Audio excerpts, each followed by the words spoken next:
Master degree करने के लिए आईआईटी रुड़की आया था। 4 साल में एक बैंक में डायरेक्टर की तरह काम कर रहा था। यूएस में बैंक में था जो सैन फ्रांसिस्को में। तो पैकेज तो काफी बड़ा रहा होगा। हाँ, ठीक ठाक था। डिस्क्लोज करना चाहेंगे? $200,000 से थोड़ा ऊपर था। ये 12-13 साल की बात है। आप किस देश से? ऑस्ट्रिया से, यूरोप। अभी नागरिक अमेरिका का हूँ लेकिन खून इंडिया का है। पैसिव इनकम है हमारे पास। हमें 1 मिनट भी काम करने की जरूरत नहीं है पैसे कमाने के लिए। तो अभी आप क्या करते हो? अभी मैं रिटायर्ड हूँ, झाड़ू पोछा बर्तन और हम ट्रैवल करते हैं फुल टाइम। लगभग 65 देश दोनों मिलके घूम चुके हैं। हमारे पास घर नहीं है जी। आपके पास अपना कोई घर नहीं है? हाँ, हमारे पास सिर्फ 4-5 जोड़ी कपड़े हैं। सामान तो मैंने सब कुछ डोनेट कर दिया, सब दान कर दिया। हाँ जी। 4 बेडरूम का घर था, वो सब भरा हुआ था। मुस्लिम परिवार में आपका जन्म हुआ? हाँ जी। हमारी फैमिली मतलब मुस्लिम है। अभी आप क्या हो? इजी वर्ड्स में बताऊं कि मैं सनातनी हूँ। ये क्रिश्चियन धर्म से थी। हाँ जी। 3 धर्मों को मिलाकर आपने शादी की। क्या लगा जो ब्रेकअप्स वगैरह हो जाते हैं शादी के बाद? हाँ जी। शादी से पहले क्या वजह होती, क्यों होते होंगे मैक्सिमम? ये हम डिपेंड हो जाते हैं दूसरों के ऊपर अपनी खुशी के लिए। खुशी ऐसी चीज नहीं है जो कहीं से आती है। जबकि सारी इच्छाएं जब शांत हो जाती हैं, जो बचा हुआ है वही खुशी है। अभी आप जब ट्रैवल करते हो तो इसका क्या गोल है आपका? वरना आपकी तरह मुझे जीना है तो आप काफी थे। मेरे पैदा होने की जरूरत नहीं थी। मैं जे वीरू तो यही है। रिग्रेट जो चीज होती है वो आपको अंदर से खा जाती है। तो मतलब आप इस थ्योरी पे बिलीव करते हो कि जो हम सोचते हैं वो कहीं ना कहीं हो जाता है बाद में? मैं सोचता हूँ कि उसके सिवा कुछ नहीं होता है। और इंटरेस्टिंग चीज ये है कि जो सेल्फ इमेज है आप कुछ भी बना सकते हैं। नमस्कार दोस्तों, मेरा नाम है दीपक सिंह। आप देख रहे हैं प्राइम इंडिया। दोस्तों, प्राइम इंडिया पर मैं आपको ऐसे विदेशी या भारतीय विदेशी लोगों से मिलाता हूं जो भारत में रहते हैं, भारतीय संस्कृति को एडमायर करते हैं। इसी कड़ी में आज हमारे साथ एक और कपल है और इनकी जर्नी बहुत ही शानदार है। आज के पॉडकास्ट में सीखने के लिए बहुत कुछ है, तो इनसे बात करते हैं और पॉडकास्ट शुरू करते हैं। नमस्ते भैया। नमस्ते जी। नमस्ते। क्या नाम है भैया? मेरा नाम है समदानी। समदानी, हाँ जी। और आपका क्या नाम है? मेरा नाम है कैटरीना। कैटरीना। हाँ। एक कैटरीना बॉलीवुड में भी है, जानते हैं आप? हाँ जी। आप किस देश से हैं? ऑस्ट्रिया से, यूरोप, ऑस्ट्रिया से। और आप हिंदी बोलते हो? थोड़ा सा। हाँ। आप तो भारत के लग रहे हैं। हाँ जी, मैं पैदा हुआ था आंध्र प्रदेश में, साउथ इंडिया में जी। उसके बाद यहाँ पे नॉर्थ इंडिया में थोड़ी पढ़ाई की थी जी। उसके बाद मैं यूएस चला गया था। हाँ। अभी नागरिक अमेरिका का हूँ। नागरिकता अमेरिका की है और लेकिन खून इंडिया का है। बहुत शानदार। थोड़ा सा अपने बचपन के बारे में बताइए। आपका बचपन कहाँ गुजरा, कैसे परिवार में गुजरा, जन्म कैसे हुआ, फिर पढ़ाई लिखाई कहाँ? पढ़ाई की तो आई कैन स्टार्ट है। जो मैं पैदा हुआ था आंध्र प्रदेश में। अंदर एक जगह है खडप्पा करके, वहाँ पे पैदा हुआ था। और मैंने स्कूलिंग और अपना बैचलर्स था तब तक मैं वहीं पे था। अपना सिविल इंजीनियरिंग में मैंने बैचलर्स डिग्री की थी। Civil engineering? हाँ जी। कहाँ से? खडप्पा में एक कॉलेज है, वहीं पे किया था। और उसके बाद मैं मास्टर डिग्री करने के लिए आईआईटी रुड़की आया था। तो आप IITian है? हाँ, मतलब उस टाइम में वो यूनिवर्सिटी ऑफ रुड़की जाना जाता था, लेकिन अभी वो आईआईटी है। ठीक। तो ये 97-99 की बात है। पहले इंजीनियरिंग कॉलेज था शायद इंडिया। हाँ, वो पहले था थॉमसन इंजीनियरिंग कॉलेज, उसके बाद यूनिवर्सिटी ऑफ रुड़की बना था, फिर अब आईआईटी रुड़की बन गया। तो आप IITian हो? हाँ, बोल सकते हैं। और फिर क्या क्या आपने? तो वहाँ पे मैंने हाइड्रोलिक्स किया था जी। तो हाइड्रोलिक्स 97-99 में किया था। उसके बाद मेरे वहाँ से कैंपस लग गई थी। कैंपस में टाटा इन्फोटेक करके कंपनी है, तो अभी वो TCS के साथ मर्ज हो गई है। तो उसमें था मैं, वहाँ पे 3 साल के करीब था मैं नोएडा में। उसके बाद मैं वहाँ से यूएस चला गया था कंपनी के थ्रू। तो टाटा इन्फोटेक उन्होंने ही मुझे बाहर भेजा था।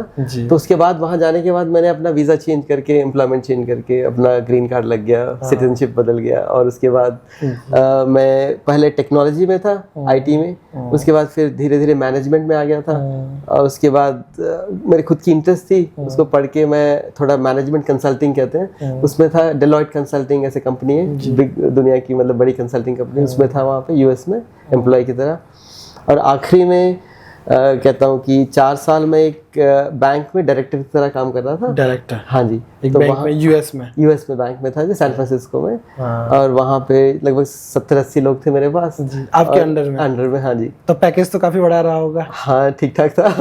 डिस्क्लोज करना चाहेंगे?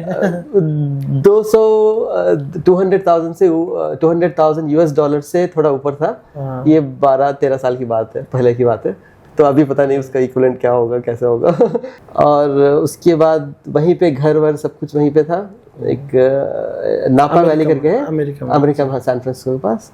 तो लेकिन 2013 में 12 साल के करीब, अब अगस्त में 12 साल हो जाएंगे, तब मैंने डिसाइड किया कि मुझे सब कुछ छोड़ के कुछ और करना है लाइफ में, क्योंकि इसमें मैंने देख लिया सब कुछ बढ़िया है। तो मैंने आप वहाँ पे बैंक के डायरेक्टर थे, लगभग 100-200 लोग आपके अंदर काम कर रहे थे, आपने सब छोड़ दिया? हाँ, मतलब छोड़ दिया, मतलब वो जर्नी में वो एक स्टेप था बस मेरे लिए। तो अभी आप क्या करते हो? अभी मैं रिटायर्ड हूँ, झाड़ू पोछा बर्तन मतलब हम रिटायर्ड हैं 12 साल से, और हम सिर्फ बच्चे के साथ रहते हैं और वाइफ के साथ रहता हूँ, और हम ट्रैवल करते हैं फुल टाइम ट्रैवल करते हैं। अभी आप इंडिया में रहते हो या सिर्फ ट्रैवलिंग के लिए इंडिया आए हो? नहीं जी, हमारी लाइफ ऐसी है कि हम इंडियन रेसिडेंट हैं। उसका मतलब हम 182 दिन, मतलब 182 डेज मिनिमम इंडिया में रहते हैं जी। उसकी वजह से हमारी इंडिया की रेसिडेंसी बन जाती है जी। तो उसकी वजह से आधार कार्ड, पैन कार्ड, सब कुछ हमारे इंडिया का, बैंक अकाउंट सब यहीं का है। लेकिन बाकी जो 6 महीने उसमें हम वर्ल्ड ट्रैवल करते हैं।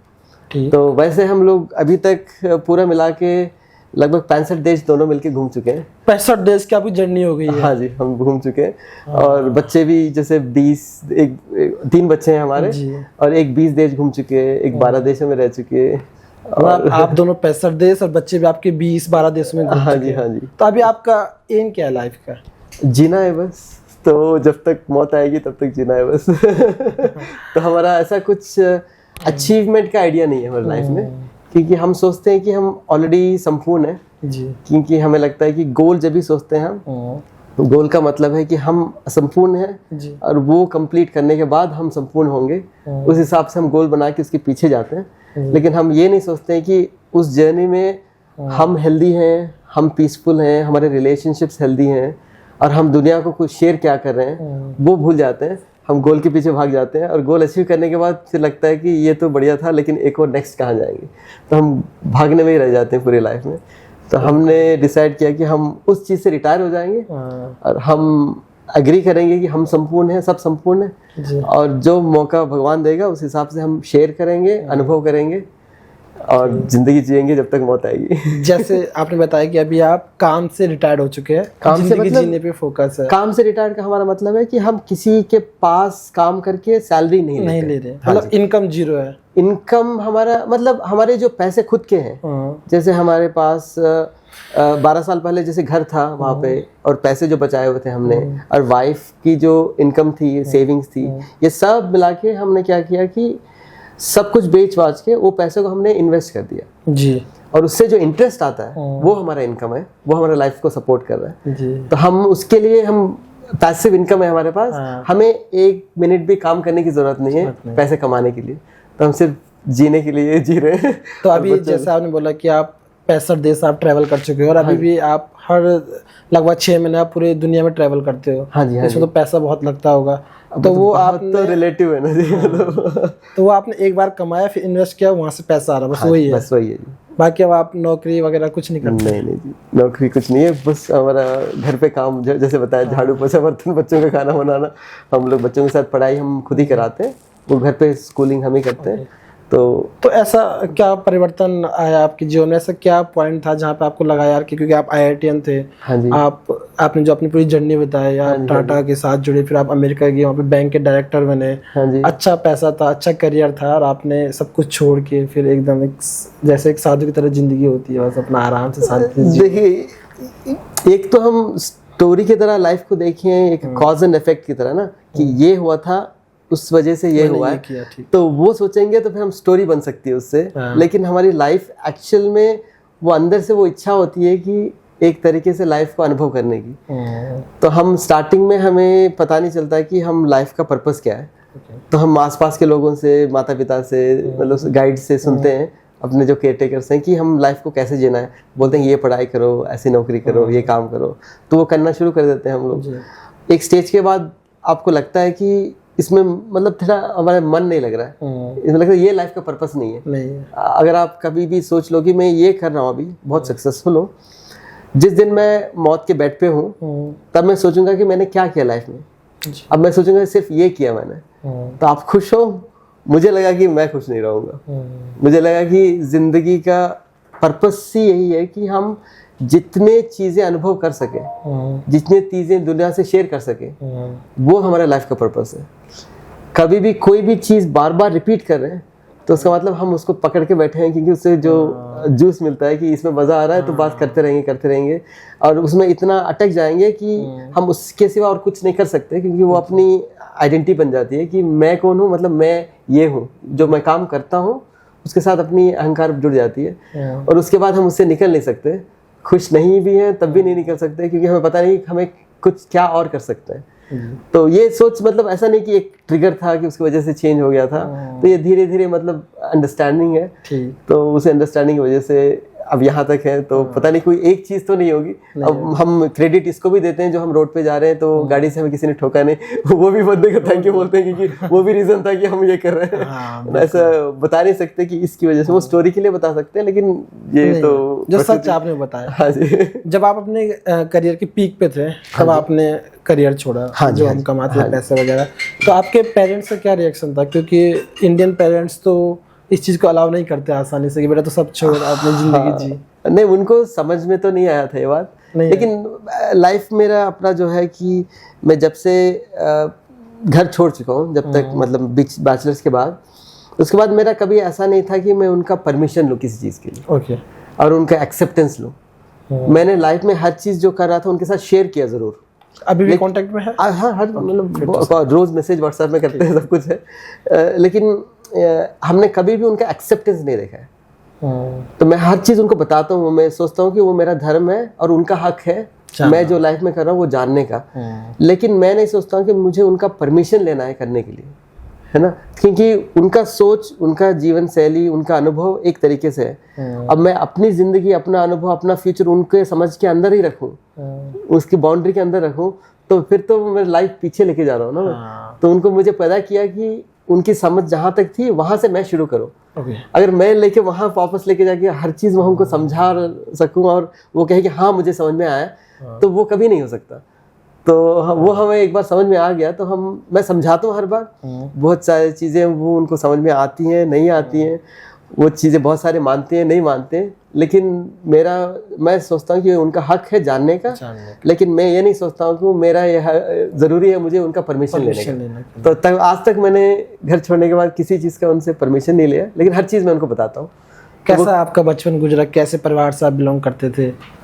कुछ ऐसा कुछ नहीं, मतलब खेलते थे बहुत सारे, पढ़ाई नहीं करते थे। पढ़ाई नहीं करते थे बचपन में? नहीं। किस क्लास से? क्योंकि आप IITian हो और IIT का बच्चा कभी बचपन में पढ़ाई नहीं करता था। मैं लगभग 8-9 स्टैंडर्ड तक लोग सोचते थे कि मैं 10th भी पास नहीं कर पाऊंगा। अच्छा। क्योंकि मैं पूरा टाइम स्पोर्ट्स में ही था, मतलब सुबह से शाम तक स्पोर्ट्स में। हम वेबसाइट पे पढ़ाई और शाम को घर आओ, थक जाओ और सो जाओ खाना खा के। तो फिर कैसे पढ़ाई में इंटरेस्ट आया? पता नहीं, कुछ मतलब 10th स्टैंडर्ड के करीब आ रहा था, उस टाइम पे कुछ लगा कि मतलब कुछ करना है। तो उसके बाद जो एनर्जी हम स्पोर्ट्स पे लगाता था वो मैंने पढ़ाई पे लगाई, तो ठीक ठाक, मतलब उस टाइम में 80-82% ऐसे कुछ आया था। उसके बाद फिर इंटरमीडिएट जो होता था वो किया था। उसके बाद वहाँ पे MCET करके एंट्रेंस एग्जाम होता है, वो दिया। तो आप बचपन से पढ़ाकू नहीं थे? नहीं, बिल्कुल नहीं। मतलब पढ़ाई में मुझे बिल्कुल इंटरेस्ट नहीं थी। मतलब मुझे अभी तक भी वापस देखूं तो मुझे अपना खुद का लाइफ जो भी है वो एक स्टोरी की तरह दिखता है।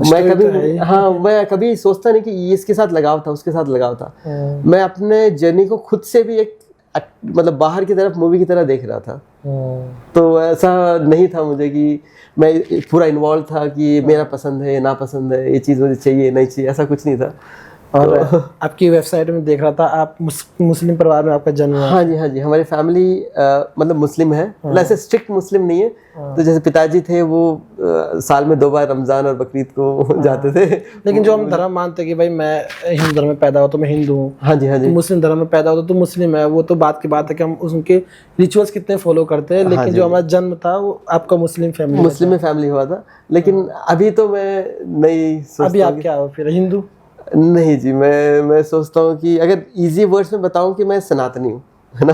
तो मैं बताता हूँ कि डिफरेंस क्या है सनातन में और हिंदू में। हिंदू में तो हर कोई सनातन से, मुझे लगता है कभी हम बताते हैं कि हम सनातन को बचाना है, तो आप सनातन के अंदर ही हो, तो उसको बचाओगे कैसे, है ना। सही, मतलब जो अल्टीमेट सनातन है, तो सनातन का मतलब है जो है उसी की वजह से सब कुछ चल रहा है। लेकिन हमने क्या किया कि अलग अलग कल्चर्स बना लिए हमने। जैसे हमने इंडिया में जो हम हिंदू कहते हैं, ये रिलीजन नहीं है मेरे हिसाब से, वो एक जियोग्राफिकल आइडेंटिटी है कि इस रीजन में जो लेते हैं उन सबको हिंदू राष्ट्र जो कहते हैं, वो हिंदू बेसिन जो है हमारा, ऊपर से लेके हिमालय से लेके, इसको हिंदू कहते हैं। यहाँ पे जितने लोग हैं उनका जो जीवन शैली है वो हिंदू तरीका है, उस परंपरा से, हाँ उस तरीका। लेकिन उन्होंने क्या किया कि हमें एक तो इस हिंदू राज्य है, यहाँ लोगों को हमें जिंदा रहना है, तो हमें बचना है, तो हमें अकेले रहेंगे तो कोई शेर आके खा के चला जाएगा, तो हमें ग्रुप की तरह रहना है, और ये ग्रुप को हम मेंटेन कैसे करें, है ना। तो मेंटेन भी करना है लेकिन और सनातन को भी समझना है, तो ये दोनों चीजें हम साथ साथ कैसे करेंगे, उसके लिए क्या किया हम लोगों ने स्क्रिप्चर्स बनाए।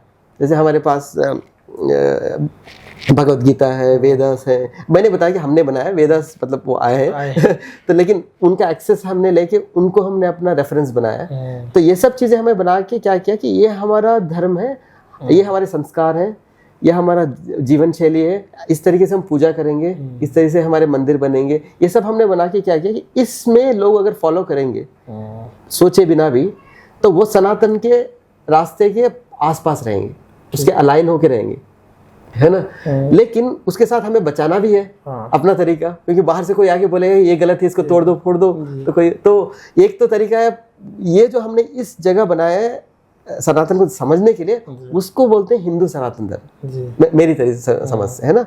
और जो सनातन है वो तो है ही, वो तो है। तो ऐसे ही जैसे अपने मिडिल ईस्ट में जाएंगे तो उन्होंने जो बनाया अपना सनातन, उन्होंने इस्लाम बनाया। तो इस्लाम में उन्होंने कुरान जैसा है, मैं इतना एक्सपर्ट नहीं हूँ, लेकिन उसमें एक तो बताया कि ये सनातन का जो एक्चुअल मैसेज है, कैसे इंसानों ने अपने आप को मिलाया, कैसे बनता है, वो लिखा हुआ है। प्लस उसमें लॉज भी लिखे हुए हैं कि ये सही है, ये गलत है, ये करो, आपका शादी होगा तो ये होगा, वो भी मिलके बना हुआ है। तो उसमें उनका रीजनल सनातन भी है और अल्टीमेट सनातन भी, इसमें यूनिवर्सल सनातन भी है। क्रिश्चियनिटी में भी बाइबल है, उसके बाद कुछ रूल्स आते हैं आपके चर्चों से कि चर्च में बताते हैं कि आपको ऐसा रहना है, ऐसा नहीं करना है, ये फेस्टिवल करना है, वो लोकेलिटी के रीजनल सनातन है। लेकिन अल्टीमेटली उनके गॉड है या अल्लाह है, हमारे ईश्वर हैं, जो भी कनेक्ट करने के लिए जो तरीके हैं वो चीज़ सबने बताई है। तो इसलिए मैं बोलता हूँ कि दो चीज़ें हैं, एक तो यूनिवर्सल सनातन है और एक रीजनल सनातन है। हमारे यहाँ पे इंडिया में वो हिंदू सनातन है, तो उसमें फॉलो करने वालों को हम जनरली हिंदू बोलते हैं। वैसे लोग भी पूछते हैं कि हिंदू का मतलब क्या है, मैं बोलता हूँ हिंदू का कोई किताब नहीं है, ये जैसे बोलते हैं ना रिलीजन ऑफ लोगों के द्वारा। कुछ बाहर से जो लोग आए थे जिनके पास एक किताब था, जैसे बाइबल है, कुरान है, वो एक किताब की बेसिस पे वो बोलते हैं ये हमारा रिलीजन है, क्योंकि हम इस बुक को फॉलो करते हैं। और यहाँ पे आके देखो तो हज़ारों बुक है, यहाँ पे तो लाइब्रेरी बड़ी है।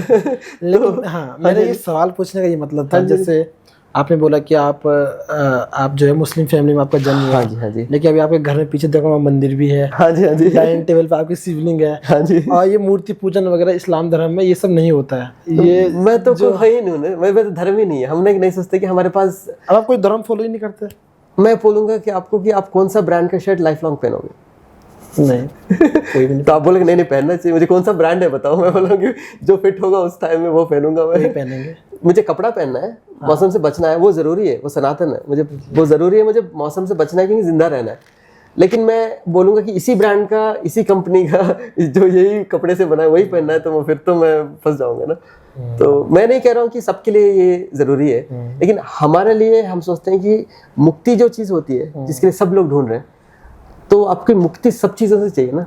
कभी भी हम नहीं सोचते कि हमें किसी चीज़ का लेबल लेके जीने की जरूरत नहीं है ना। अब हम थोड़ा सा हाँ जी हम थोड़ा सा आपके बारे में जानेंगे। आपका जन्म, आपका नाम, कहाँ से आप है? मेरा नाम कैटरीना है। कैटरीना है। मैं पैदा हुआ था ऑस्ट्रिया में, यूरोप से जी।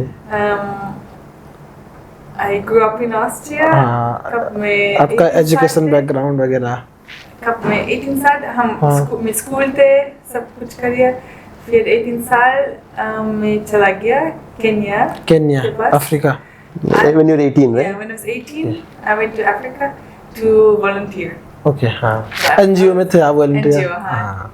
फिर 8 महीने I was there, and then I went back to Austria to study. I did masters in Austria, and then I worked in Austria. I worked in, well, I think the names of the studies are different. So it is called social work, but it's different than social work in India. So it's study about like how to psychologically or regarding law, how to help people, how to. I was working with women who were in abusive relationships. Okay. So I was like counseling them or helping them like what paths they have financially, legally, like all this. And then I quit my job. And then I went. Job इनसे मिलने के बाद quit किया पहले कर दी थी? पहले। अच्छा पहले कर दी। दोनों की मतलब क्विट होके हम जा रहे थे। So I went to Serbia to study Serbian language because in Austria में बहुत सारे लोग Serbian में आ रहे हैं, so the language is useful and I enjoy studying languages. So when I studied there, I had holidays and I asked where should I go, and I always said go to Montenegro, एक दूसरा देश, and then he was there. So just to interrupt you one thing, एक चीज बता, जब पहले Yugoslavia था पहले एक बार में, वो वॉर के बाद क्या हुआ था, वो कंट्री ब्रेक हो गया था 6-7 कंट्रीज में, बॉस्निया, सर्बिया, उसमें एक कंट्री है मोंटेनेग्रो, तो वहाँ पे मिले थे। वहाँ पे आप लोग वहाँ मिले थे। backpacking and he stayed. He was traveling. He was traveling by तब तक 1-1.5 साल तक ऑलरेडी ट्रैवल कर रहा था, मैं अकेले वर्ल्ड ट्रैवल कर रहा था। And we ended up in the same hostel, and then that's where we met. अच्छा वहाँ आप लोग मिले। तो फिर जब मिलने के कहानी ने बता दिया कैसे आप लोग मिले। हाँ जी। फिर आप लोगों ने शादी का डिसीजन कब लिया, कैसे लिया, कितने साल बाद लिया, वो जर्नी बताइए। साल तो नहीं लगे थे हमारे लिए। हमारा डिसीजन बहुत ही जल्दी हो गया था, क्योंकि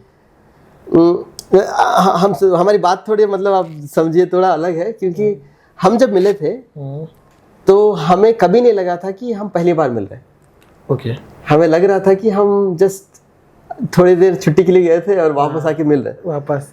तो पास्ट का कोई रिश्ता रहा, हमें लगता है कि हमें ये पास्ट का जर्नी हम कंटिन्यू कर रहे हैं। ऐसा नहीं है कि हम पहली बार मिले। तो हमारे पास ये जो कोटिंग स्टेज कहते हैं कि मैं आपको इम्प्रेस करने की कोशिश कर रहा हूँ, वो इम्प्रेस करने की कोशिश कर रहे हैं, मैं इवैल्यूएट कर रहा हूँ कि ये सही है कि नहीं है, वो स्टेज जो था हमारे लिए नहीं था बिल्कुल। कैसे हम अभी है, हम तब भी वैसे ही पहले दिन जब मिले थे हम ऐसे थे। क्यों है मुझे भी नहीं पता, उनको भी नहीं पता। इतना नेचुरली था कि मुझे लगा था कि जैसे आज अभी 10.5 साल हो गए, 7 साल जैसे अब है, पहले दिन ऐसे ही थे हम। ठीक। तो उसमें ऐसा था कि मेरी तरफ से ये पहली बार था कि पहली बार मैं किसी से मिला था कि मिलने के बाद मुझे 1% भी बदलने की जरूरत नहीं लगी। इनके लिए बदलने की जरूरत नहीं पड़ी। मैं जैसा हूँ उनके सामने एक्सेप्ट किया। मैं अकेला हूँ, जैसा हूँ उनके सामने वैसा ही रह सकता हूँ। मुझे 1% भी बदल के कुछ इम्प्रेस करने की जरूरत नहीं है। तो फिर वहाँ से आप लोगों की दोस्ती हुई या सीधे प्रपोज वगैरह हुआ? नहीं, हमारा ऐसा हुआ था कि वो 10 दिन के लिए आई हुई थी और उसके बाद वो वापस गई थी सर्बिया, क्योंकि वो पढ़ाई कर रही थी वहाँ पे, और मैं वहीं पे कोसोवो में था। वहाँ से सर्बिया से नेक्स्ट कंट्री कोसोवो में गए थे हम। तो उसके 2-3 दिन बाद हमने फ़ोन बात किया, तो हमें लगा कि हम साथ क्यों नहीं रह सकते, हम किसको ट्राई क्यों नहीं कर रहे हैं कि हम साथ ना रहें। आपने बोला? नहीं, हम दोनों ने मतलब डिस्कस ऐसा किया था। हमने फिर किया कि 100% दोनों देते हैं, एक दूसरे होगा दिखाया जाएगा, तो हम रिलेशनशिप को 100% देते हैं। और मिलने के शायद 3-4 दिन बाद हमने डिसाइड किया हम साथ रहने वाले। तो फिर शादी करी? हाँ, उसके बाद हम लोगों ने ट्रैवल किया। ओके। साथ में शादी से पहले हम सर्बिया के बाद 9 महीने हमने ट्रैवल किया। हम गए थे यूरोप में, पूरा ट्रैवल किया, नेदरलैंड्स। आप दोनों की फैमिली जानती थी ये बात कि आप ट्रैवल कर रहे हो? हाँ, सबसे मिलके ही गए थे हम लोग। आपकी फैमिली कोई दिक्कत नहीं थी? हम पूछा नहीं कभी हमने।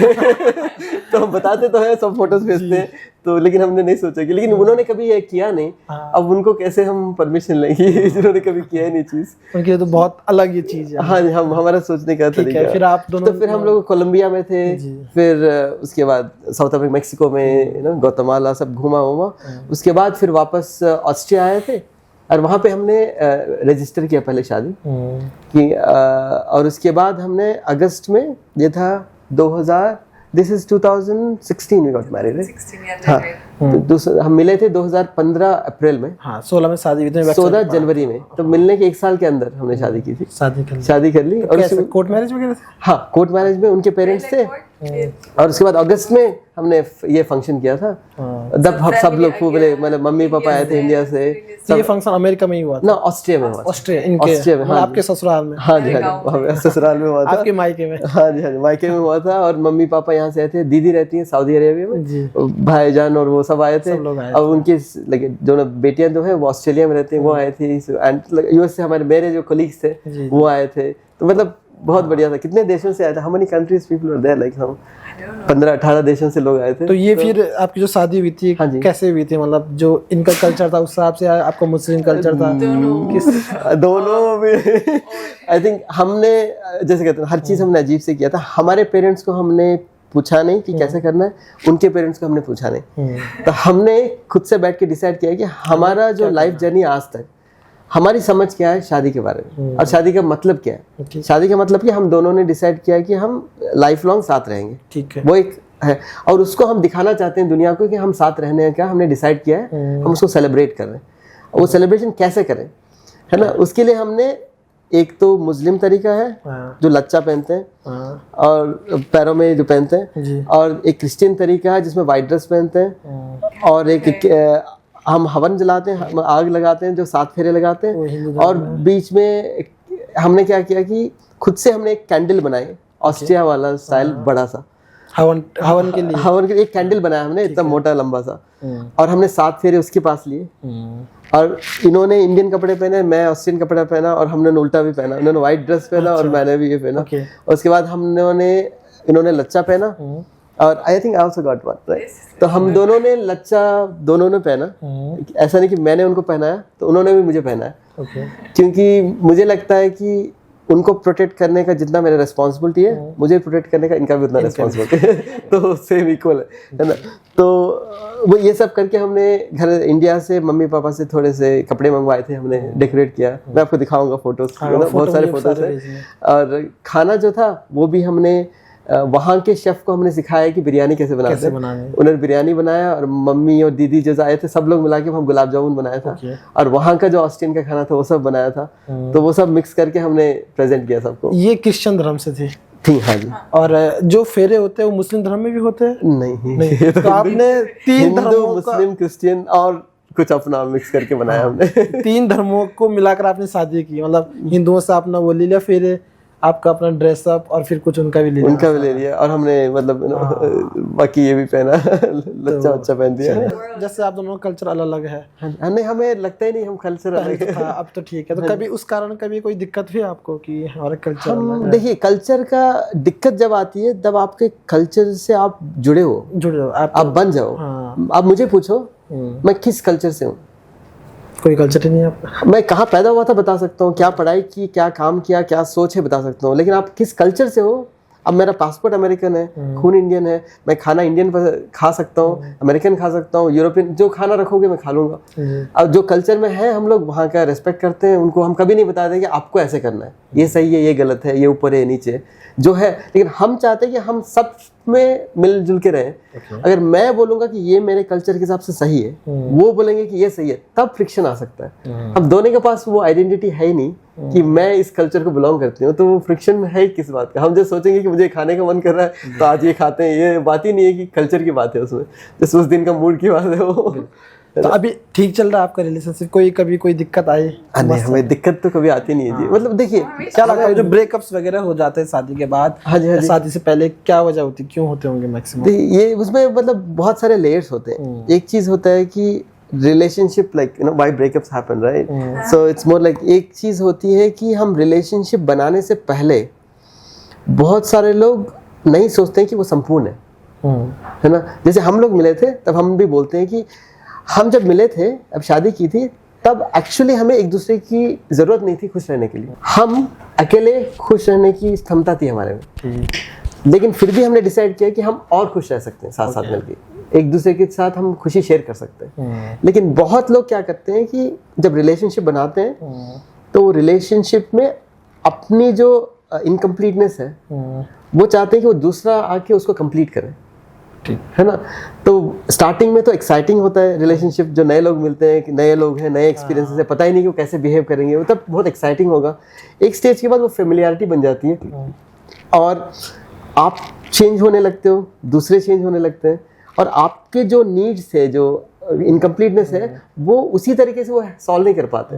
तो आपको लगता है कि ये तो चेंज हो गए, ये चेंज हो गए, और उनको लगता है कि आप चेंज हो गए, और आप चाहते हो कि नहीं वापस वैसे ही जाओ, वैसे ही बनो, क्योंकि तुम मुझे खुश नहीं कर पा रहे हो। तो ये फ्रिक्शन स्टार्ट हो जाता है, क्योंकि हम डिपेंड हो जाते हैं दूसरों के ऊपर अपनी खुशी के लिए। तो हमारे बीच में ये एग्रीमेंट है कि मैं कभी भी इनको खुश नहीं कर सकता, हाँ वो मेरी जिम्मेदारी नहीं है। ठीक है। उनको खुश रहना उनकी जिम्मेदारी है, मुझे खुश रहना मेरी जिम्मेदारी है। उसके लिए जो सपोर्ट चाहिए वो मैं दूंगा 100%, लेकिन मैं उनको खुश कभी नहीं कर सकता, वो पॉसिबल ही नहीं है। क्योंकि आज के दिन मैं उनको पूछूं, एक मुझे पेपर लेके लिस्ट बना के दो, क्या 10 चीजें हैं ऐसे मैं कर सकूं जिसकी वजह से मैं आपको खुश कर सकूं, खुद बता नहीं पाएंगे। तो उनको जो चीजें खुद बता नहीं पाएंगे उनको मैं कैसे सेटिस्फाई कर सकता हूँ। तो ये जो चीज़ हम दिमाग में रख चुके हैं कि कैसे दूसरे, तुम्हारी वजह से मुझे हैप्पी है, तुम मुझे कंप्लीट करते हो, तुम मेरी खुशी हो, मतलब पॉसिबल ही नहीं है। एक मेन कॉज है, मतलब यहाँ कॉज वो है कि किसी दूसरे पे डिपेंड है खुद को खुश करने के लिए। हाँ जी, वो कभी पॉसिबल ही नहीं है। जब आप खुद से खुश हो जाओगे, खुद से संपूर्ण हो जाओगे, तो जिससे भी मिलोगे आप उनसे खुशी बांटोगे। सब चाहते हैं कि आपके पास आके बैठे, सब चाहते हैं कि आपकी खुशी उनको मिले, है ना। तो आप तब हो गए जैसे खुशी बांट रहे हो आप। जब तक आप असंपूर्ण हो, आप सबसे खुशी चूसते रहोगे। तो मुझे लगता है कि आप बूढ़े हो रहे हो या जवान हो, जैसे भी हो जी, आपको अपनी खुशी पहले ढूंढनी है कि मैं कौन हूँ और मेरी पूरी खुशी किसी के बगैर मैं कैसे संपूर्ण प्राप्त कर सकता हूँ। वो जब प्राप्त कर लिया, आपके रिलेशनशिप में कोई मतलब दिक्कत है ही नहीं। ये इतना हम आम लोगों के लिए इतना आसान भी तो नहीं होता ना कि अगर मेरी, मान लो ये मेरा भाई कैमरे के पीछे, इससे मुझे कुछ उम्मीद है, हाँ जी, हाँ यार ये पूरा करेगा, मुझे खुशी मिलेगी, वो नहीं कर रहा, हाँ जी, तो वो नेचुरल है कि मैं परेशान हो जाता हूँ। अब हम अपने आप को ऐसे कैसे तैयार करें कि मुझे उससे उम्मीद ना हो खुशी की। देखिए मेन पॉइंट है। अब एक तो है पर्सपेक्टिव। आज से 100 साल बाद उन्होंने जो काम नहीं किया उसका कुछ मतलब है? हम तो सब नहीं रहेंगे यहाँ पे, उतना दूर हम सोचते ही नहीं सोचते नहीं है। मैं बता रहा हूँ कि मतलब ये तो पर्सपेक्टिव देखने की बात है ना। हम टेम्पररी अभी का हम सोचिए कि उन्होंने अपनी मर्जी से कर दिया सब कुछ जी, आपकी गोल्स पूरे हो गए, तो आपका सोचने का तरीका बदलेगा नहीं। आप सोचेंगे अब नेक्स्ट वाला जो चीज़ है वो मेरे तरीके से करे, ये मेरे तरीके से करे, तो लगा आप इतने सेल्फ सेंटर्ड हो जाओगे कि मेरी दुनिया के लिए सब मेरे लिए हेल्प करे। तो आप ये नहीं सोच रहे कि वो कर क्यों नहीं रहे, वो ऐसा क्यों है कि वो उनको मेरे गोल में इतना एक्साइटमेंट नहीं मिल रहा है कि वो कर नहीं पा रहे, वो करने की मेरे इतना एक्साइटमेंट उनको क्यों नहीं है। जब इंडिविजुअल हो तो आपको खुश करने का 100% आपके पास पॉसिबिलिटी है जी। जब 2 लोग आ जाते हैं तो फिर 2 इंसान हो गए ना, उनके नीड्स अलग हैं, वे ऑफ थिंकिंग अलग है, माइंडसेट अलग है। तो दोनों में किसी एक को मैच्योर बनना पड़ेगा कि भैया इंसान का सोचने का तरीका ऐसा है, नीड्स के हिसाब से मुझे उनके नीड्स भी सोचने पड़ेंगे, और वो नहीं कर पा रहे हैं तो उनको मुझे समझाना पड़ेगा। अगर वो उसके बाद भी नहीं समझ रहे हैं उसका मतलब ये सही आदमी नहीं है, कुछ और किसी और के साथ पार्टनर करना पड़ेगा। वो मैच्योरिटी किसी एक को चाहिए। हम दोनों एक दूसरे को कंप्लेन करेंगे तुम नहीं कर रहे हो तो फिर तो कहीं नहीं जा सकते, कभी भी सोल्यूशन कभी नहीं मिलेगा। हम उसमें एनर्जी बहुत वेस्ट करेंगे फ्रिक्शन के अंदर ना, उसका मतलब ही नहीं है। तो हमें लगता है कि हम ये लाइफ जीने आए हैं अपना प्रारब्ध कर्म पूरा करने के लिए, अपना लाइफ का पर्पस पूरा करने के लिए। उसके लिए हमने खुद ही पैदा होने से पहले ये रिलेशनशिप चूज किए हुए कि मुझे ये जिंदगी जीने के लिए इनके साथ फिर से मिलना है, ये बच्चे मेरे लाइफ में इस एज पे आएंगे, ऐसा अनुभव देंगे, ऐसा होगा, ये सब चीजें मिलके हमने लाइफ डिसाइड किया। और उसके बारे में हम कंप्लेन करें तो जैसे बताते हैं कि आपने बीज डाली आम का, आम के फल आ रहे हैं और उसके बारे में कंप्लेन कर रहे हैं कि मुझे आम नहीं चाहिए, केला चाहिए। तो ऐसा तो नहीं होगा। ये सब हमने चूज किया है और इसको हम जितना मतलब एक्सेप्ट करके उसको समझ के हम आगे बढ़े, आसान होगा। लाइफ बहुत आसान है, बहुत ही सिंपल है लाइफ, हमें लगता है एटलीस्ट। अभी आपके परिवार में सारे कितने लोग हैं? 2 तो आप हो गए, बच्चे वगैरह कौन कौन? हम तो 2 हैं, तो हमारे 3 बच्चे। 3 बच्चे। एक नोरा है जो कि अभी 8.5 साल 2017 में उनका जन्म हुआ था। 2017, हाँ जी 2017 में नोरा है, वो ऑस्ट्रिया में पैदा हुई थी। और उसके बाद नीना है, वो अभी 2019 में पैदा हुई थी। और माया है वो 2023 है ना, 23 में पैदा हुई थी, अभी 2 साल होंगे उनके। और बाकी नीना और माया इंडिया में पैदा हुई थी। जैसे आपने बताया कि आपके 3 बच्चे भी हैं। हाँ जी, हाँ जी। और आप लोग पूरी दुनिया में ट्रैवल करते हो, 6 महीने आप कहीं, 6 महीने कहीं। तो फिर बच्चों की एजुकेशन कैसे है? मतलब अब 8 साल के भी है, 6 साल 7 साल के बच्चे आपके, तो एजुकेशन स्कूल वगैरह? हाँ, हमारा सोच एजुकेशन के बारे में कुछ अलग है। सो देखिए, जनरली एजुकेशन का पर्पस है 2 चीज़ें। हमारा सोच है ना, हम हो सकते हैं कि एक्सपर्ट्स के सामने हम गलत हो जाए, लेकिन हमारा ये सोच है कि 2 चीज़ें। पहला है कि आप स्कूल की पढ़ाई करके आप एम्प्लॉयबल बनो, कल को आपको नौकरी मिले जिससे आपको इनकम का सोर्स मिले। और दूसरा है कि आप ऐसे स्किल्स सीखो कि आप उस समाज में एक अच्छे नागरिक की तरह बन सको। ठीक। तो ये दोनों का पर्पस है स्कूल जाने का, है ना। स्कूल पर्पस मेन यही है कि दोनों चीजें में सॉल्व करना है, इसी पे समाज चलता है ना। लेकिन अगर हम लोगों ने ऐसे पैसे इन्वेस्ट किए और बच्चों को ऐसे पैसे के बारे में समझा दिया कि पैसे कमाना उनके लिए अभी टॉपिक ही नहीं है, तो एक तो निकल गया उससे, है ना। और दूसरा है कि आपको एक समाज में नहीं रहना है, आप ट्रैवल कर रहे हो तो आप किसी भी समाज में कंफर्टेबल से सबसे फ्रीली रह सकते हो, क्योंकि आपका कोई है नहीं तो आप फ्री हो।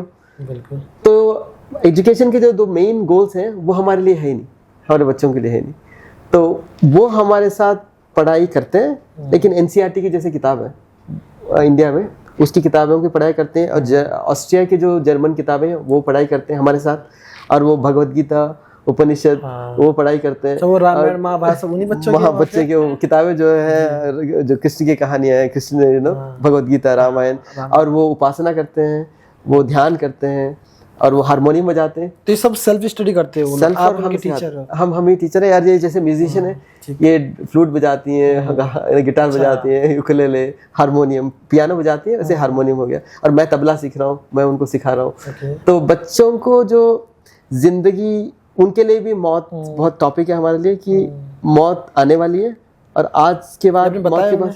हाँ, और हम टॉपिक घर पे मौत का हर दिन चलता है, जब से बचपन है, ताकि वो मौत से डरे ना। नहीं, उनको किसी भी चीज से डर कॉन्सेप्ट ही नहीं है। हमने कभी डर का नाम सिखाया नहीं उनको। हर चीज है समझ। जैसे मौत है, वो कोई डर के या ना डर के बच सकता है? पॉसिबल ही नहीं। एक चीज गारंटी है, जब पैदा होंगे तो वो तो गारंटी है। अब नौकरी मिलेगी, नौकरी नहीं मिलेगी, हेल्थ रहेगा, हेल्थ नहीं रहेगा, रिलेशनशिप है नहीं है, वो सब हो सकते हैं, नहीं हो सकते। मौत तो 100% है, और उसके बारे में हम डर रखेंगे तो मतलब ही नहीं बनता, है ना। तो लाइफ को दो तरीके से देख सकते हैं। एक तो हम पैदा हुए, तब से हम मरना शुरू किया हमने। दूसरा है कि हम जी रहे और आखिरी में मौत आ रही है। तो हम सोचते हैं कि हम जी रहे और मौत आ रही, और मौत तो आने ही वाली है। बच्चे हर दिन हम मौत की वीडियोस देखते हैं। हम यहाँ पे जो मोक्ष घाट है, वहाँ जाके बच्चे बैठ देखते हैं कि शरीर को ला रहे हैं, शरीर जला रहे हैं, तो उनको शरीर के साथ इतना अटैचमेंट ये सब नहीं है। और वो बच्चों का एक चीज ये है कि वो सोचने का भी, वो बताते हैं कि ये शर्ट जैसे है, वो बताते हैं कि ये शर्ट मेरा है। वो बोलते हैं कि मेरा पहनने वाला शर्ट। जूते ये मेरे नहीं है, मेरे पहनने वाले शर्ट जूते। सिर्फ उनका मेरा जो है वो सिर्फ शरीर तक है, उसके बाहर जो है वो सब मैं उनको इस्तेमाल कर रहे हैं। ऐसी सोच है मतलब बच्चों को पहले से ही उनकी ये सोच है। हमने उनको ऐसा दिखाया है कि जैसे आपने बताया कि आप दोनों के टीचर हैं, तो टीचर मतलब वो समझ लीजिए सिखाते हो, तो भाई आपके ज्ञान पे तुम्हें कोई डाउट नहीं। जैसे आपने अपना बैकग्राउंड बताया, हाँ जी, स्कूलिंग से लेके इंजीनियरिंग, IIT, फिर आप अमेरिका गए, जो भी आप करा, हाँ जी, उनका भी बहुत अच्छा बैकग्राउंड है। तो शिक्षा तो आपने अच्छी दे सकते हैं, पर एक माहौल होता है ना स्कूल में कि बच्चे जाते हैं, समाज के बारे में सीखते हैं। अब बाद में अगर उन्हें कहीं जॉब वगैरह करनी हो तो डिग्री की जरूरत पड़ेगी। वो दो ही टॉपिक हो गए ना फिर से। ये अब डिग्री लेके आज क्या करोगे आप? डिग्री लेके आप जाओगे, किसी को दिखाओगे कि मैंने यही किया और मुझे नौकरी दो। ठीक। उनकी ऐसी सोच ही नहीं है। कल को शायद वो एक कंपनी खोलेंगे जिसमें 5000 लोग काम करेंगे, और अब काम यूट्यूब काम जरूरत ही नहीं है। हाँ, आपको सर्टिफिकेट की जरूरत नहीं है ना। वो जरूरत ही नहीं है। जैसे मतलब मैं नहीं कह रहा हूँ कि सबके लिए ये है, सबकी सोच के लिए ये है, ये सबके लिए। जो कुछ लोग हैं जिनको पढ़ाई करके नौकरी करने पे ही अपनी फैमिली को ऊपर ला सकते हैं, गरीब हैं वो, है ना। कुछ मिडिल क्लास में हैं जिन लोगों को डर इतना ज्यादा है अंदर कि वो चाहते हैं कि किसी और के नीचे ही काम करें, तो ये उनके लिए भी नहीं है ना। कुछ लोग ऐसे हैं कि जिनको ये एक्चुअल में करने की जरूरत नहीं है। आपके ऑडियंस में ऐसे बहुत सारे लोग होंगे, मुझे लगता है कि वो आज के दिन पे अपना घर, जमीन, जेवरात सब कुछ बेच दें और सिर्फ बैंक में 6-7% पे ब्याज पे लें। उसका जो पैसा आएगा उससे बंगला घर भाड़े पे ले सकते हैं, गाड़ी चला सकते हैं, पूरी दुनिया एक जगह रहे बिना वर्ल्ड ट्रैवल लाइफ लॉन्ग कर सकते हैं जब तक बॉडी है आपके पास। लेकिन हम नहीं करते। हम एक समाज में बैठ के और पैसे कमा के ये डर क्या होगा वो उसी में पड़े हुए, है ना।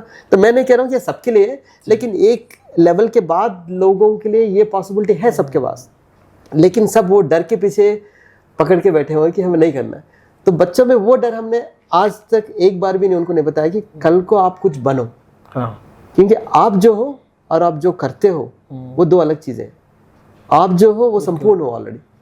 आप जो करना चाहते हो वो जो भी करना है करो आप, आपको डॉक्टरी करनी है तो स्कूल जाके पढ़ाई करो, डॉक्टरी बनो, डॉक्टर बनो। उसके बाद आपको मूड लग गया तो डॉक्टरी छोड़ो, उसके बाद नारियल का जूस बेचना है तो नारियल का जूस बेचो, उसके बाद क्लाइंबर बनना है तो जाके क्लाइंबर बनो। जो आप लाइफ में करना चाहते हो वो और आप में फ़र्क है। अगर आप करने का जो काम है आप असंपूर्ण की तरह सोचते हो कि मैं असंपूर्ण हूँ और ये करके मैं संपूर्ण होऊंगा जिसकी वजह से रिस्पेक्ट मिलेगा, तो फिर काम से आप फंस जाओगे। तो आगे अभी बच्चों को स्कूल में डालने का प्लान आपका है या अभी डालोगे नहीं उन्हें कभी? मतलब स्कूल में सोच के देखिए प्रैक्टिकली मैं स्कूल में डालेंगे, ठीक है, किस जगह डालेंगे, किस देश में डालेंगे, और वो टीचर इनको हम जो पढ़ा रहे हैं जिस लेवल पे पढ़ा रहे हैं वो उसमें 1% भी नहीं पढ़ा पाएंगे। अब स्कूल में मतलब ये दिखाने के लिए हम रख सकते हैं लेकिन वो मतलब ही नहीं बनता ना। ये आपको मैं बताऊं कि आप वापस अपने किंडरगार्टन में जाके 2-3 खिलौने के साथ खेला, बोलेगा मैं क्यों करूंगा, मैं गाड़ी चला के यूट्यूब वीडियोस लेके करूंगा मैं, बोलेगा नहीं फ्यूचर में शायद जरूरत होगी जाके मतलब सीखो ABCD, मतलब बोलोगे क्यों कर, मतलब ही नहीं बनता ना। कि वो रास्ता जैसे बता रहा है एक सेक्शन है दुनिया में लोग जिनको जरूरत है वो जी, उनको जाना ही है क्योंकि उनके माता पिता उनको पढ़ा नहीं सकते, है ना। कुछ लोग हैं जिनके पास माता पिता के पढ़ाने की क्षमता है लेकिन उनके पास वो हिम्मत नहीं है कि पढ़ाने की, ना वो नहीं पढ़ाना चाहते हैं, उनके पास डर है कि उनके पास वो सेल्फ कॉन्फिडेंस नहीं कि हम सिखाएं, है ना। तो ये सबको नहीं बता सकते, सबको करना है, लेकिन हम है कि मैं IIT में पढ़ के 15 साल डायरेक्टर की तरह काम करके बच्चों की तो 12वीं तक नहीं पढ़ाऊंगा मैं, तो मेरा पढ़ाई का एक्सपीरियंस का फायदा क्या है बताइए। तो स्कूल में मतलब क्या सीखेंगे।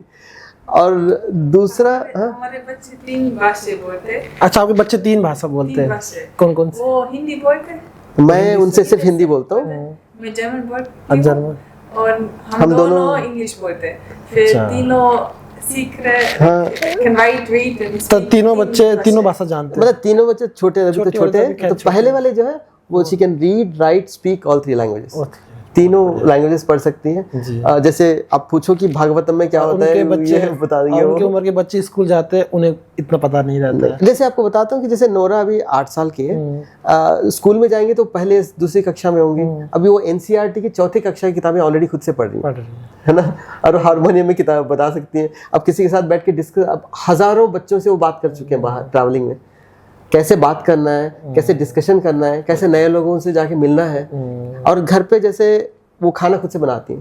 अच्छा। जैसे नोरा है पूरी थाली खुद से बनाएंगे वो, रोटी बनाएंगे, दाल चावल, साइड में सब्जी, सब कुछ हम यहाँ बैठेंगे पूरा लाके सब। अभी तो सीख रहे हैं कि क्वांटिटी कैसे बनाना है, कितना करना है, नमक कितना, वो सीख रहे हैं, बट पूरा कर सकते हैं क्योंकि वो 2-2.5 साल थे तब से हमने चाकू दे दिया उनको और स्टोव के पास बगल में बिठा दिया और बनाओ, थोड़ा बहुत जलेगा तो सीख जाएंगे कैसे करना है। तो हम नहीं कर सकते क्योंकि मौका नहीं देंगे तो फिर कैसे करेंगे बताइए। तो आपके बच्चे एजुकेशन ले रहे, बस वो डिग्री वाले नहीं ले रहे। आपका डिग्री भी अगर उनको चाहिए तो इंडिया में एक सिस्टम है NIOS करके, national institute of open schooling. तो आप 14 साल के बाद कभी भी 10वीं कक्षा की एग्जाम डायरेक्टली दे सकते हो। तो उसकी फीस हर सब्जेक्ट की शायद 300-350 रुपए है। तो उसमें आपकी स्कूल की फीस बच जाएगी, स्कूल का यूनिफॉर्म बच जाएगा, स्कूल बस का पैसा बच जाएगा और ये सब कुछ बच जाएगा, है ना। और जैसे आप बता रहे थे कि दूसरे बच्चों के साथ खेलने का माहौल जो बता रहे थे, तो हमने एक ऑब्जर्व किया उनको, क्योंकि ये खेलते हैं, जिस कंट्री में जाते हैं वहाँ बच्चों के साथ खेलते हैं। एक पैटर्न हमने रिपीटेडली देखा है कि बच्चे जब खेलना शुरू करते हैं तो उनको अपने एज के बच्चे नहीं चाहिए खेलने के लिए, उनको खेलने के लिए कोई चाहिए, कोई भी हो। तो आप 2 साल के हो, 5 साल के हो, 50 साल के हो, 70 साल के हो, मतलब नहीं है, बच्चों को खेलने के लिए कोई साथ चाहिए, है ना। जब बच्चे एक दूसरे के साथ खेलने लगते हैं, एक एज वाले, तो स्टार्टिंग में होता है बहुत एक्साइटमेंट, 5, 10, 15 मिनट के लिए बहुत खेलते हैं। उसके बाद अपना जो स्ट्रक्चर होता है, घर पे जो सिस्टम है, ये सही है, ये गलत है, मैं लीडर हूँ, तुम कम हो, ये अच्छा है, ये बुरा है, जो वहाँ का जो कल्चर है वो स्टार्ट हो जाता है इम्पार्ट करना जी। तो वो एक बच्चा दूसरे बच्चे को वही सिखाता है कि ये सही है, मेरे मम्मी ने बोला था, मेरे पिताजी ने बोला था, ये सही है, तुम हाथ का ऐसे ही करना है, इसको छूना नहीं है, उसको वो करना है, वो सिखाएंगे। अब दूसरे कल्चर में जाओ, 10-15 मिनट खेलने के लिए बहुत बढ़िया है, उसके बाद वो सिखाएंगे। क्योंकि सही में सोचो तो 7 साल 8 साल बच्चों के पास दूसरे बच्चे को सिखाने के लिए क्या है उनके पास एक्सपीरियंस। ये तो है। एक 8 साल वाला बच्चा दूसरे 8 साल वाले बच्चे को क्या सिखाएगा? खेलने के लिए बहुत बढ़िया है, उसके लिए हमारे पास तो है नहीं, हम रिटायर्ड है, हम उनके साथ 24 घंटे खेलते हैं। तो वो कभी इंटरेस्ट ही नहीं दिखाते। दोस्त भी आप ही है, मतलब ना, दोस्त का कॉन्सेप्ट ही नहीं है उनके पास, क्योंकि दोस्त फिर वही जैसे बता रहा हूँ कि ये लेबल जो है ये बहुत एक तरीके से डेंजरस है। क्योंकि जब आपको कोई बताए कि ये मेरा दोस्त है, तो दोस्त के हिसाब से आपको क्या क्या करनी है, कितना मिलना है, कैसे करना है, कैसे उनको रिस्पॉन्ड करना है, कैसे करना है, वो आपको ऑलरेडी फिक्स हो जाती है। और अब फिर उसको फॉलो करना पड़ेगा आपको। किसी को फ्रेंड बनाओ तो फिर बताना पड़ेगा कि बेस्ट फ्रेंड कौन है। इनमें से फिर हायरार्की बन जाएगी कि ये अच्छा दोस्त है, इतना तो अच्छा दोस्त नहीं है। ये दोस्त है तो दोस्त को कॉल करना पड़ेगा कि इसको ये है तो मुझे ये करना पड़ेगा। फिर आपको फिर सोसाइटल ये एक्सपेक्टेशंस आ जाएंगे। तो एक्चुअली आपको था कि आपको कंपेनियनशिप चाहिए, कि आपकी खुशी शेयर करने के लिए कोई चाहिए थे, लेकिन आप फंस गए फिर से सोसाइटल कल्चर में, है ना। तो मैं जैसे बता रहा हूँ, ये सबके लिए नहीं है, लेकिन हमने ये ऑब्जर्व किया है। इसलिए बच्चे जो है वो हमेशा खुश रहते हैं। जैसे उनके खुद के टॉयस नहीं है, कुछ भी टॉयज है ही नहीं आपके बच्चों उनके पास, टॉयस ही नहीं है। 3 बच्चे, किसी के पास कुछ नहीं, टॉयस नहीं है। वो खुद के टॉयस बनाते हैं, खुद बनाते हैं। जो लकड़ी वकड़ी उठा लिया, कोई मतलब मिट्टी उठा लिया, उसके साथ कुछ बनाया। और उसके साथ हम ये भी सिखाते हैं कि उस चीज से आप डिटैच कैसे करो। अच्छा, जैसे लगाव नहीं रखना, उसे लगाव नहीं रखना, बना दिया तो उसके बाद खुद से उसको डिस्कार्ड करो। ओके, क्योंकि वरना आप बोलोगे कि मुझे इससे खुशी मिल गई तो उसको मैं पकड़ के बैठूंगा और टूटेगा, फिर रोएंगे, क्योंकि आपको खुशी आपकी उसमें है ना फिर अभी। जैसे हमारे साउथ इंडिया में एक होता बच्चे ये सब जैसे आपने बोला हमको सिखाते भी है कि इससे डिटैच भी होना है। नहीं, आपको पहले अटैचमेंट ही मत सिखाओ ना। अच्छा, जब अटैचमेंट हो रही है तो ये कॉन्सेप्ट समझाओ आप उनको लिए। हम उनको बचपन से क्या जैसे आपका बच्चा एक गिलास बना रहा है, हाँ जी, आपको क्या समझाते हो? हम समझाते नहीं, वो संपूर्ण जैसे शिवलिंग बना के रखा है, उन्होंने बनाया, बच्चों ने बनाया, है ना, उन्होंने बनाया। कल को नीचे गिर गया, टूट गया, तो लगता है अरे गिर गया, है ना। उसके बाद बोलेंगे तो क्या सोचते हो, एक और बना सकते हैं? हाँ ठीक है, उसको पानी में रखो, मेल्ट करो, फिर से बनाओ, हो गया, है ना। तो ऐसा कोई चीज नहीं, इसकी वजह से इस वजह क्रिएटिविटी होता है। अगर वो खुद बना रहा है, हाँ जी, तो उससे क्रिएटिविटी कितनी बढ़ेगी। एक तो है कि आपका बच्चा को खिलौना चाहिए, आप मार्केट गए, 200 रुपए दिए, खिलौना लिया, और खिलौने में जो क्या क्या चीजें कर सकते हो वो फिक्स हो जाती है। ये बटन दबाओ, ये करो, ये करो, वो चीजें फिक्स्ड है। वो मशीन दे दी, उन्हें चलानी है। लेकिन जैसा आपने बताया कि बच्चे खुद बनाते हैं तो उसकी क्रिएटिविटी बनेगी। वो मशीन बना रहे हैं, हाँ जी, और लोग चला रहे हो, बना रहे हैं। और उसमें भी जो बनाया आपने उसको साइड करना बहुत इंपॉर्टेंट है। वो चीज बहुत सारे लोग सीखते नहीं, क्योंकि बच्चों को भी देखोगे आप तो खिलौना लेके आते हैं और उसके बाद खेलते हैं थोड़ी देर, उसके बाद साइड में रख देते हैं। बच्चे उसी के साथ बार बार नहीं खेलते। हम क्या सोचते हैं, एक और लेके आते हैं नया खिलौना। हम सोचते हैं कि खुशी चीजों में या कोई रिलेशनशिप में है, या कोई बॉडी के अंदर सेंसेशन है, उसके अंदर है। तो ये शुरू होता है हम जब बचपन में होते हैं ना, छोटे से बच्चे, तब हमें कुछ दुखी है, हम सैड है, तो कोई आके बोलता है कि ये आइसक्रीम खा लो, चॉकलेट खा लो, है ना, तो हम खुश हो जाते हैं। और कोई मतलब हम रोने लगे तो कोई आके हमें हक दे देता है, हम सोचते हैं कि हाँ अरे हमें खुशी है, ये जब मेरे पास होंगे तब खुशी है। तो हम क्या करते हैं कि चीज़ों में, अनुभव में और रिलेशनशिप में खुशी है करके हम लोग वो कनेक्शन बनाना शुरू करते हैं। लेकिन मैं उनको पूछूं कि एक आइसक्रीम से तुम खुश हो गए, मैं आपको 100 आइसक्रीम दूंगा, 100 गुना खुश हो गए? नहीं, उल्टी कर लोगे आप। नहीं। तो उसका मतलब ये है कि अब खुशी आपकी आइसक्रीम में नहीं है ना। तो लेकिन फिर खुश हुए थे आप। कैसे हुए थे? क्योंकि आपकी इच्छा जो थी आइसक्रीम चाहने की, वो उसकी रबर बैंड की तरह वो स्ट्रेच होके एकदम टेंशन में थी। तब आपको आइसक्रीम मिल गया था तो टेंशन गायब हो गया, जो आपकी इच्छा थी ना वो गायब हो गई, तो आप खुश हो गए। लेकिन आपने कंफ्यूजन में आ गए थे क्योंकि आपको नहीं समझ थी कि ये खुशी आई थी मैं डिजायर को, इच्छा को निकाल के। खुशी इसलिए नहीं आई थी क्योंकि आइसक्रीम आया था मेरे पास। तो उससे क्या होता है कि हम एक कंटिन्यू करके बाद में सोचते हैं कि मुझे घर चाहिए, नौकरी चाहिए, मतलब गर्लफ्रेंड चाहिए, और 2 घर नहीं 3 घर चाहिए, 4 जमीन चाहिए, ऐसे कपड़े चाहिए, वैसे कपड़े, क्योंकि हम सोचते हैं कि खुशी उसमें है। और जब खरीदते हो खुशी मिलती है तो आप सोचते हो कि हाँ उसमें खुशी है, तो फिर से खरीदते हो। एक जूता खरीद लिया, बढ़िया था, उसके बाद खुशी चली गई तो नया ब्रांड वो खरीदूंगा मैं। तो हम ये नहीं सोचेंगे हर बार जो है बनते रहते हैं, इसका है ही नहीं ना, क्योंकि हम ऑटोमेटिकली हमारा अंडरस्टैंडिंग, हमारा खुशी जो है हमने चीज़ों पे लगा दिए। हम ये नहीं सोच रहे कि वो चीज़ आने पे मेरी इच्छा जो गायब हो रही है उस लिए मुझे खुशी मिल रही है। आपकी हैप्पीनेस किस चीज़ पे है? देखिए, इस चीज़ को मैं अगर समझाऊं तो जब मेरी इच्छा चली जाती है तो क्या बचता है, वो खुशी है। खुशी ऐसी चीज़ नहीं है जो कहीं से आती है, जबकि सारी इच्छाएं जब शांत हो जाती हैं, जो बचा हुआ है वही खुशी है। आप कैसे देखते हो जो हमारे सोशल लॉज है और जो हमारी पर्सनल फ्रीडम है, इसको आप कैसे देखते हो? आप इन दोनों को कैसे बैलेंस करते हो? आपका नजरिया क्या है देखने का? आपको सोशल लॉज के तरीके से जीना है या पर्सनल फ्रीडम के तरीके से जीना है? दोनों जरूरी है मुझे लगता है, क्योंकि जब तक हम जिस सोसाइटी में है इस सोशल ऑर्डर को हम डिस्टर्ब नहीं कर सकते। ये जैसे हम ऋषिकेश में है, हम ऐसा कोई चीज़ नहीं कर सकते जो यहाँ के लोग अपनी फ्रीडम के लिए जर्नी कर रहे हैं। जैसे हम हमारी तरीके से हम ट्रैवल करते हैं तो हम बहुत सारे सोसाइटीज़ में जीते हैं, है ना। अब जैसे 60-65 कंट्रीज़ में रह चुके हैं, तो हर कंट्री में बहुत सारी सिटीज़, मतलब 200-250 सिटीज़ में हम रह चुके हैं। जहाँ जाते हैं वहाँ पे लोगों ने एक कल्चर बना के रखा हुआ है। क्वेश्चन ये है कि उन्होंने ये कल्चर क्यों बनाया। कभी कभी यहाँ का ये कल्चर ऐसा है, वहाँ का कल्चर कुछ और है, कहीं और कल्चर है, तो सबने अलग अलग क्यों बनाया। उन्होंने बनाया अपने सर्वाइवल के लिए। वहाँ का तरीका, उनके पड़ोसी जो हैं उनसे बच के वो अपना सर्वाइवल कैसे करेंगे, उसके लिए उन्होंने क्या किया, उस कम्युनिटी ने, सोसाइटी ने एक कल्चर बनाया। वो कल्चर क्या है, हम इस तरीके से जिएंगे, इस तरीके से खाएंगे, इस तरीके से हम अपने आप को प्रोटेक्ट करेंगे, इस तरीके से हम रिचुअल्स भगवान से कनेक्ट करेंगे, वो सब उन्होंने बना लिया। और उनके लिए वो बढ़िया है। जो लोग वहाँ पे रहते हैं उनका घर ही वही है ना। और हम लोग वहाँ जाते हैं उन चीज़ों को देखने के लिए, समझने के लिए, उनके साथ हमारा तरीका शेयर करके उनसे उनका तरीका समझने के लिए। हम वहाँ जाके उसको डिस्टर्ब कभी भी करें अपने पर्सनल फ्रीडम के नाम पे, वो तो बहुत बड़ी गलत है ना। वो कभी नहीं कर सकते। हमारा फ्रीडम ये है कि हम किसी भी कल्चर में जाके उन कल्चर वालों की तरह जी सकते हैं। वो हमारा फ्रीडम है। हमारा पर्सनल फ्रीडम का ये मतलब नहीं कि हम सबके अगेंस्ट रहें। पर्सनल फ्रीडम का मतलब है आप कहीं भी जाके किसी भी कल्चर में, किसी भी कंट्री में उस हिसाब से जी सको। इसलिए हम इतने फ्री हैं कि हम कहीं भी जी सकते हैं। हमारे बच्चे इतने फ्री हैं कि वो कोई भी खाना हो, कोई भी कल्चर हो, कोई भी रहन सहन हो, कोई भी मौसम हो, कहीं भी दुनिया हो, वो -20 डिग्रीज हो, +45-50 डिग्रीज हो, वो कहीं भी जी लेंगे।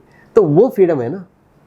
तो हम किसी एक समाज में रह के उससे मतलब उसे ब्रेकअप करके भाग जाए और उसको फ्रीडम बोले, मुझे नहीं लगता कि वो फ्रीडम है। फ्रीडम ये है कि आप कहीं भी रह सको, किसी भी के साथ भी रह सको, और किसी को ऐसा ना लगे कि आप उनको डिस्टर्ब कर रहे हो, उनका कल्चर ब्रेक कर रहे हो। तो वो फ्रीडम है हमारी तरफ से। तो अभी आपके पास कहीं अपना घर भी है? अभी आप यहाँ पे तो रेंट पे रहते हो? हाँ जी, यहाँ पे रेंट पे रहते हैं। तो आपका घर कहाँ है वैसे? कोई घर है आपके पास अपना घर? क्योंकि आपने बताया कि आप घूमते रहते हो। हमारे पास घर नहीं है जी। मतलब एक घर मेरे पास है जो मम्मी उनके लिए खरीदा हुआ था, जिसमें मम्मी रहती है। मम्मी रहती है। वो इंडिया में है? वो इंडिया में ही है। माता जी इंडिया में रहती है? हाँ जी, हाँ जी, आंध्र प्रदेश में रहती है। आपके पास अपना कोई घर नहीं है?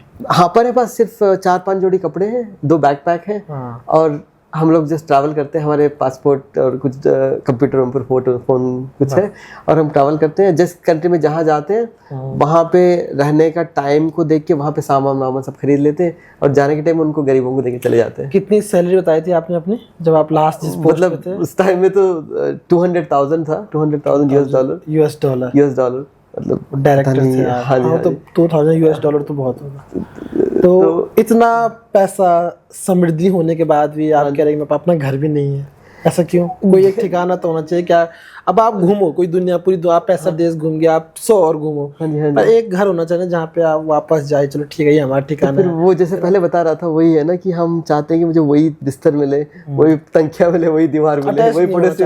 तो एक बार अटैच हो गए तो फिर आप पानी की तरह है ना हम लोग। हम तो बहते रहना चाहिए। जब पानी रुक जाएगा तो फिर सड़ जाएगा वो, है ना। वो तो फिर कैसे हो जाएगा? घर ही नहीं है। हम नहीं सोचते कि घर एटलीस्ट हमारे लिए, हमारी सोचे, हम कभी नहीं चाहते कि दूसरों का ऐसा सोचना चाहिए। हमारे लिए घर जेल है। खुद का घर अगर हम घर बांध के उसमें बैठ जाए हम लोग, और चाहते हैं कि वहीं पे बार बार आते रहें, तो हम क्या करेंगे? हमारे पड़ोसी ऐसे मिल जाएंगे, हम ऐसे लोगों की दोस्ती बनाएंगे जहाँ पे हमारा सोचने का जो तरीका है, ये मेरा है, ये मुझे पसंद है, ये पसंद नहीं है, उसी के अनुकूल जो चीज़ें होती हैं वो मैं सेटअप कर लूँगा, और उसी में बंधा रहूँगा। कभी भी अनकंफर्टेबल स्पेस में नहीं जाऊँगा, कभी भी इससे ब्रेक करने के लिए कोशिश नहीं करूँगा। अब खुशी जो है मेरी धीरे धीरे कम होती जाएगी, लेकिन मेरा डर जो है वो मैं सोचूंगा कि मेरा डर कम हो रहा है क्योंकि मेरे पास घर है, मैं वहीं पे आ रहा हूँ, मेरे पास घर है, बट एक्चुअल में डर भी बढ़ जाएगा कि कहीं ना ये ना चला जाए। तो हम डर बढ़ा रहे हैं, डर बढ़ेगी, खुशी घटेगी और डर बढ़ रहा है। लेकिन ये दोनों हम समाज हमें बताती है, हम सबके दिमाग में पड़ चुका है कि आपको घर चाहिए ही चाहिए, आपको एक ही जगह रहना है। जैसे मैं बता रहा था कि आपको जड़ बनानी है और पेड़ बनना ही है आपको। तो आपके दिमाग में जब बन चुका है तो फिर तब आप सोचते हो कि मैं पेड़ को अपने जड़ निकाल के भाग जाऊं तो मेरे लिए फ्रीडम है। मैं बोल रहा हूँ फ्यूचर के लिए घर के बारे में कुछ सोचा है, या ये हमेशा के लिए आपकी सोचा है कि नहीं मुझे चलते रहना है? आज के लिए तो हमने सोचा नहीं कि हमें कुछ चाहिए। अब कल का क्या होगा उसका आप नहीं कहते। कल को मैं बोलूँगा कि कुछ एक्सीडेंट हो गया, मेरा हाथ पैर टूट जाए, तो मैं चाहता हूँ कि 2-3 साल कहीं रह ले, तो तब सोचेंगे कुछ करेंगे। तो फ्यूचर कैसा है उस हिसाब से हम, ऐसा नहीं कि हम उसके अगेंस्ट हैं। आज के दिन पे हमें नहीं लगता कि उसकी ज़रूरत है। आपको आपको जरूरत नहीं, लेकिन आप उसके अगेंस्ट में नहीं हो। अब नहीं, जिनको चाहिए आई थिंक उनको करना चाहिए, लेकिन कोई भी चीज़ हमें लाइफ में करते हैं तो हमें हमेशा सोचना चाहिए कि इसकी वजह से मैं 10 साल तक, अगले 10 साल खुश रहूँगा, हेल्दी रहूँगा, मेरे रिलेशनशिप बढ़िया रहेंगे, है ना, जो मुझे चाहिए वो मिल रहा है इसमें, तो वो है तो बढ़िया है। तो कार वगैरह भी कुछ नहीं होंगी हमारे पास है ही नहीं, साइकिल भी नहीं है, तो आप ट्रांसफर करते हम ऑटो लेकर 20 रुपए में हम मार्केट जाते हैं और रुकने के लिए रेंट पे लेते हैं, और बैग 2 बैग है हमारे पास, सब्जी खरीद के लेके आते हैं, एक्सरसाइज करते हैं हम लोग। तो जब आपने इस जीवन की शुरू किया था, नया जीवन, हाँ जी, तो जो आपके पास घर तब था यूएस में, घर वगैरह सामान रहा, उसका क्या किया फिर? सामान तो मैंने सब कुछ डोनेट कर दिया, सब दान कर दिया। हाँ, 4 बेडरूम का घर था, वो सब भरा हुआ था, तो वहाँ पे वही, आप डायरेक्टर थे तो सब चीजें मतलब दिखाने के लिए बताया, हाँ, मतलब एक्सपेंसिव, मतलब सब दान कर दिया, क्योंकि उसको बैठ के आप लिस्ट बना के एक एक को बेचो, ये कौन खरीदेगा, उसके लिए 3 महीने वहां पे रह के 3 महीने का खर्चा करो। उससे अच्छा है कि मतलब जब कोई चीज छोड़नी है तो बहुत जरूरी है कि आप इमीडिएटली उसको छोड़। आप सब दान करके आ गए अमेरिका में, और अपने बच्चों के लिए आप इन्वेस्ट करके आ गए। हाँ, मतलब दोनों का पैसा ना, उन्होंने भी काम किया था, उनके पास भी पैसे थे, है ना, उनके पास पैसे, दोनों। अभी आप जब ट्रैवल करते हो तो इसका क्या गोल है आपका, क्यों ट्रैवल करते हो आप पूरी दुनिया में? इसका कोई तो लक्ष्य होगा। लक्ष्य तो ऐसा कुछ है नहीं। देखिए हमारा, देखिए स्पिरिचुअलिटी के हिसाब से सोचो तो हम सोचते हैं कि हमारे अंदर ही शिव शक्ति है। हमारे पैदा होने का मकसद सिर्फ इसलिए है कि शक्ति जो है, जो माँ जो है, वो हमारे द्वारा अपने आप को एक नए रास्ते में अनुभव करना चाहती है, इसलिए मैं पैदा हूँ। वरना आपकी तरह मुझे जीना है तो आप काफ़ी थे, मेरे पैदा होने की ज़रूरत नहीं थी। तो मैं पैदा हूँ क्योंकि देवी शक्ति को अपने आप को एक नए रास्ते में अनुभव करना है कि ये करेंगे तो कैसा अनुभव होगा। 65-70 देश आप लोग घूम चुके हो। हाँ जी। 250+ सिटीज़ है जहाँ पे आप लोग रहे हो, अलग अलग देश के, अलग अलग कल्चर के। हाँ जी। तो आपने अब तक क्या क्या बेनिफिट आपने महसूस किए ट्रैवलिंग के, कि क्यों हम सब लोगों को ट्रैवल करना चाहिए? कोई एडवाइस अगर आप देना चाहिए, आपने कोई बेनिफिट अगर फील किया हो ट्रैवल का? देखिए आपका लाइफ का पर्पस पे डिपेंड करता है ना। एक चीज़ होता है कि आप कभी ट्रैवलिंग के लिए जाते हो, काम वाम, दोस्त वोस्त, घर वर सब छोड़ के कभी कहीं वेकेशन के लिए जाते हो, आप कैसा फील होते हो? खुश फील होते हो, अच्छा लगता है। किसी को दुखी तो नहीं होता स्टार्टिंग में, एटलीस्ट कुछ लोग कुछ दिन के बाद फिर दुखी हो जाते हैं कि मुझे वापस घर जाना है, घर का खाना खाना है, लेकिन स्टार्टिंग में बहुत खुश होते हो। कभी आप सोचोगे कि उसका रीज़न क्या है? रीज़न ये है कि हमारा समझ है इसके हिसाब से कि आप कभी कभी क्या करते हो, आपके संस्कार होते हैं, आपके सोचने का तरीका होता है, उस हिसाब से क्या करते हो, आप पड़ोसी बनाते हो, चीज़ें बनाते हो, और अपना लाइफ को क्या करते हो, आप एक साइकिल में बनाते हो जो रिपीट होता रहता है, रिपीट होता रहता है। जब वो रिपीटिशन में आपको खुशी नहीं मिलती है, आप दुखी हो जाते हो, आपको ये रिस्पॉन्सिबिलिटी का बर्डन जो है वो भारी होने लग जाता है, आपको लगता है कि मैं लाइफ जी रहा हूँ लेकिन किसके लिए जी रहा हूँ, आप समझ, थोड़ा कंफ्यूजन आ जाता है कि मैं कर किस लिए रहा हूँ, आंसर नहीं आता है, क्योंकि आपको साइकिल में आपको बताया गया कि ये सही है, ऐसा ही करना है, तो आप फंस गए। तो उससे जब फ्री होके आप वेकेशन पे गए तो आपके आसपास के लोग नहीं है, आपका बिस्तर नहीं है, आपके पड़ोसी नहीं है, आपका रेस्टोरेंट नहीं है, चेहरे नहीं है, तो आपका माइंड क्या हो जाता है, ओपन हो जाता है कि हर चीज़ आपको अब नया है, तो आपके जितने सेंसेस हैं सब एक्टिव हो जाते हैं। आपके नाक है, मुंह है, खाना है, सब कुछ के लिए, तो आप जाते हो, अरे वो रेस्टोरेंट क्या है, और यहाँ पे लोग क्या कर रहे हैं, वो डांस क्या चल रहा है, तो आप पूरी तरीके से जी रहे, है ना। तो वो जो चीज़ें आपको ट्रैवलिंग में होती है, वैसे आप पूरी जिंदगी क्यों नहीं जियोगे? इसलिए आपने ये रास्ता चूज नहीं, हमने समझ में आया कि उसको लेके आप वापस आके, जब तक आपको मजबूरी नहीं है, उसको वापस लेके आके वो घिसा के उसी में बैठ के दुखी होके, असंतृप्ति लेके क्यों बैठोगे आप एक जगह, है ना। तो जब आपको इसमें खुशी मिल रही है, आपके पूरी बॉडी जो है कंप्लीटली एक्टिव है, वो आपकी क्यूरियोसिटी 100% चल रही है, आप उसको हमेशा के लिए क्यों नहीं रखोगे? तो हमारा ट्रैवलिंग का स्टाइल ही वही है कि जब तक हमारे ये सेंसेस, क्यूरियोसिटी एक्टिव है, तब तक वहाँ पे हम लोग रहते हैं। जब वो हमें लगता है कि वो बंद होने लगी है हमारे लिए, बच्चों के लिए, हम नेक्स्ट कंट्री मूव कर लेते हैं, है ना, या नेक्स्ट जगह मूव कर लेते हैं, है ना। तो वो हमारा स्टाइल है, क्योंकि ये जर्नी तो हम सब जा रहे हैं मौत के पास, तो फिर हम जर्नी जो है हम फुल एक्साइटेड और फुल्ली एक्टिव क्यों नहीं बना रहे, है ना। मतलब हम अपने आप को कॉम्प्रोमाइज करके दुखी करने का पर्पस क्या है? मतलब वो हमें तो समझ में नहीं आया। कुछ लोगों का हमें लगता है कि वो पर्पस है क्योंकि हमने यह आइडिया ले लिया कि हम इस कल्चर को बिलोंग करते हैं, इस सोच को बिलोंग करते हैं, इस फैमिली को बिलोंग करते हैं, हमारा तरीका ही यही है, हमारा स्टाइल ये है, वो सोच के हम वो करने लग गए हैं, है ना। तो वो जब तक आप कोई भी अहंकार लोगे कि ये मेरा स्टाइल है, तो आपको वो बहुत बर्डन कैरी करना ही पड़ेगा। हमारा कोई स्टाइल ही नहीं है, तो हम फ्री हैं, जहाँ पे जाएंगे जो करेंगे तो हम फ्री हैं। And what you think about travel, आपको क्या बेनिफिट महसूस हुए? I believe that traveling can free your mind because if you're in the same place, like I think he explained, you do the same things. You have a routine, you do all these things. If you go somewhere else, you start understanding there's other options, there are other ways to live life. There's other ideas out there, and maybe I can incorporate something into my life. So I think traveling can free you up and free your mind up to get new ideas or experience new things that you can incorporate in your life. Okay. आपकी favourite country कौन सी है जहाँ अभी तक आप घूमे हैं? हमारे बच्चे पूछ रहे आपके फेवरेट सिंगर कौन सा है? अगर आप वर्ड फेवरेट यूज करोगे, बच्चों के साथ बहुत लोग पूछते हैं बच्चों के साथ कि आपका फेवरेट कंट्री कौन सा है। आपने इतने कंट्रीज ट्रैवल किए, तो बच्चे आपसे पूछते हैं कि आपका फेवरेट फिंगर कौन सा है। ठीक है, पांचों ही बराबर से भी है, सबका अपना का सब जरूरत है, अलग है, सब जरूरत है। पर मैंने आपकी एक चीज देखा, आप थाईलैंड भी गए थे घूमने। हाँ जी, हाँ जी। मैंने देखा आपके इंस्टाग्राम पे आप मंदिर के बाहर थे। हाँ जी, हाँ जी। थाईलैंड, अब हम लोगों ने ये भी बना रखी, ये देश इसलिए अच्छा है, ये देश इसलिए अच्छा है, ये देश इसलिए अच्छा है। और थाईलैंड को लोग ज्यादातर मसाज वगैरह या थोड़ा सा अलग तरह के एंजॉय के लिए जानते हैं। हाँ जी, हाँ जी। और आप वहाँ पे मंदिर में जा रहे थाईलैंड में? हाँ जी, हाँ जी। नहीं, थाईलैंड में इतने सारे मंदिर हैं, इतने सारे बुद्धिस्ट मंदिर है। जनरली वो बुद्धिस्ट कंट्री है, वहाँ पे इतने सारे बहुत ब्यूटीफुल कंट्री ये मंदिर है वहाँ पे। लेकिन इंडिया में उन मंदिरों के बारे में ज्यादा बात होती नहीं है ऐसा, क्योंकि इन लोगों तक वो नॉलेज पहुंचा ही नहीं आज तक मंदिर के बारे में कि थाईलैंड में मंदिर है। या थाईलैंड में भी जैसे मैंने सुना वहाँ पे हनुमान रिवर है, अयोध्या भी है वहाँ पे।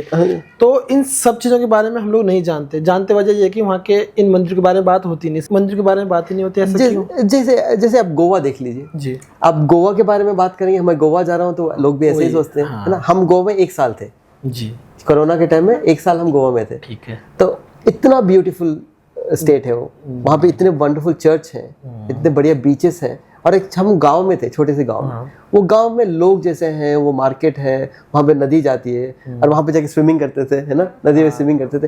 वो लाइफ ही एकदम बहुत ही अलग तरीके की लाइफ है ना। लेकिन जैसे कहते हैं, जिस चीज़ का डिमांड ज़्यादा है, जिस चीज़ की मार्केटिंग ज़्यादा चल रही है, जो लोगों के लिए चाहिए, लोग वही मीडिया रिसीव करेंगे, है ना। और लेकिन हम बताना चाहते हैं कि हम थाईलैंड गए थे 2 बार। एक बार गए थे 2 महीने के लिए, पहले वाली जो थे नोरा, जब छोटी सी थी वो, जब जाके हमने एक फार्म में रुके थे हम लोग, वहाँ पे खेती बाड़ी करते थे। उनके साथ फार्म में थे हम लोग वहाँ पे।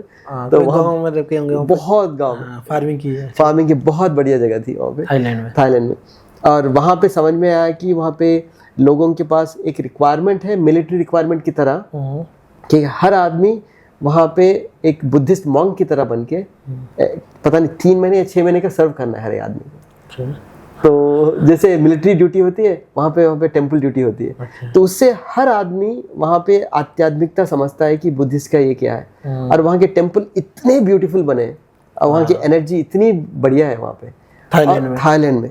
तो आप जाओगे तो आपको मतलब उनका आर्किटेक्चर ही जो है बहुत बहुत बहुत बढ़िया है वहाँ पे। क्या चीज़ें थाईलैंड में बहुत शानदार है जो हम लोगों को नहीं पता? देखिए, वहाँ पे मार्केट्स हैं, जैसे थाईलैंड में बैंकॉक जैसे सिटी है, वहाँ पे आपको फ्लोटिंग मार्केट है, वहाँ पे मंदिर बहुत सारे हैं, और वहाँ पे पार्क बहुत ही बढ़िया पार्क्स हैं वहाँ पे। जैसे आप पूरा दिन जाके पार्क में बैठ सकते हो, वहाँ पे मछली जाते रहते हैं, बतख हैं, लोग आके खाना बेचते हैं वहाँ पे, और जिम है।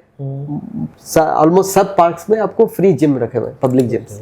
तो हर कोई जाके आप वहाँ पे एक्सरसाइज कर सकते हो, है ना।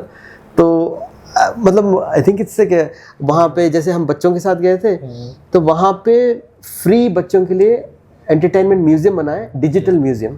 वो इतना बड़ा है कि वहाँ पे शाम को पानी का फाउंटेन चलता है कि 3-4 बार दिन में, और बच्चे पूरे स्विमिंग कपड़े पहन के 1 घंटा को घूम सकते हैं वहाँ पे। और आर्ट के लेसन चलते रहते हैं फ्री। तो बच्चे जाके वहाँ बैठो और वो पूरा सप्लाई देंगे आपको, आर्ट, पेपर, पेन, सब कुछ देंगे। आर्ट करो तो सिखाएंगे आपको आर्ट।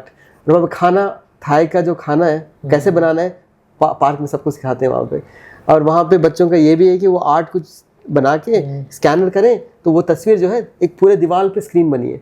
आपका कैरेक्टर दीवार पे आके चलना शुरू कर देगा, है ना? ऐसी चीजें हैं, ऐसे बहुत बढ़िया कंट्री है। इसके बारे में ज्यादा बात होती नहीं है, खासकर इंडिया में। हाँ जी, बहुत ही बढ़िया जगह। तो किसी को भी मौका मिले, अभी इंडिया वालों के लिए भी आई थिंक वीज़ा भी बहुत फ्री हो चुका है कि शायद 30 डेज या 60 डेज फ्री है कि आपको वीज़ा लगवाने की जरूरत नहीं। एक्सपेंसिव भी नहीं है सर, वीज़ा है ही नहीं, प्राइस नहीं। वैसे भी वहाँ पे रहना ज़्यादा एक्सपेंसिव, घूमने के लिए ऑलमोस्ट इंडिया का प्राइस ही होगा। इंडिया में कोई सिटी में होंगे आप तो उसी टाइप का होगा। लेकिन एक चीज़ है कि वहाँ पे वेजिटेरियन ऑप्शन थोड़े कम होते हैं, बहुत कम है खाने के लिए ना। अच्छा, आपके फ्रेंड्स हैं पर्सनली, आप जानता हूँ, दोस्त है आपका कोई करीबी दोस्त है? दोस्त आप बनाते नहीं हो, भाई आपको समझाना पड़ेगा मुझे उसका मतलब क्या है, बताइए। मैं लोगों से बात करता हूँ, दोस्त आप स्कूल जिसमें बहुत सारे लोगों से स्कूल जा चुका हूँ, बहुत लोगों से पढ़ाई कर चुका हूँ। अब ट्रैवलिंग में इतने कंट्रीज में बहुत लोगों से मिल चुके हैं, उनसे मैसेज एक्सचेंजेस होते हैं, कभी कभी बुला के हमारे साथ भी रहते हैं, हम जाके उनसे मिलते हैं।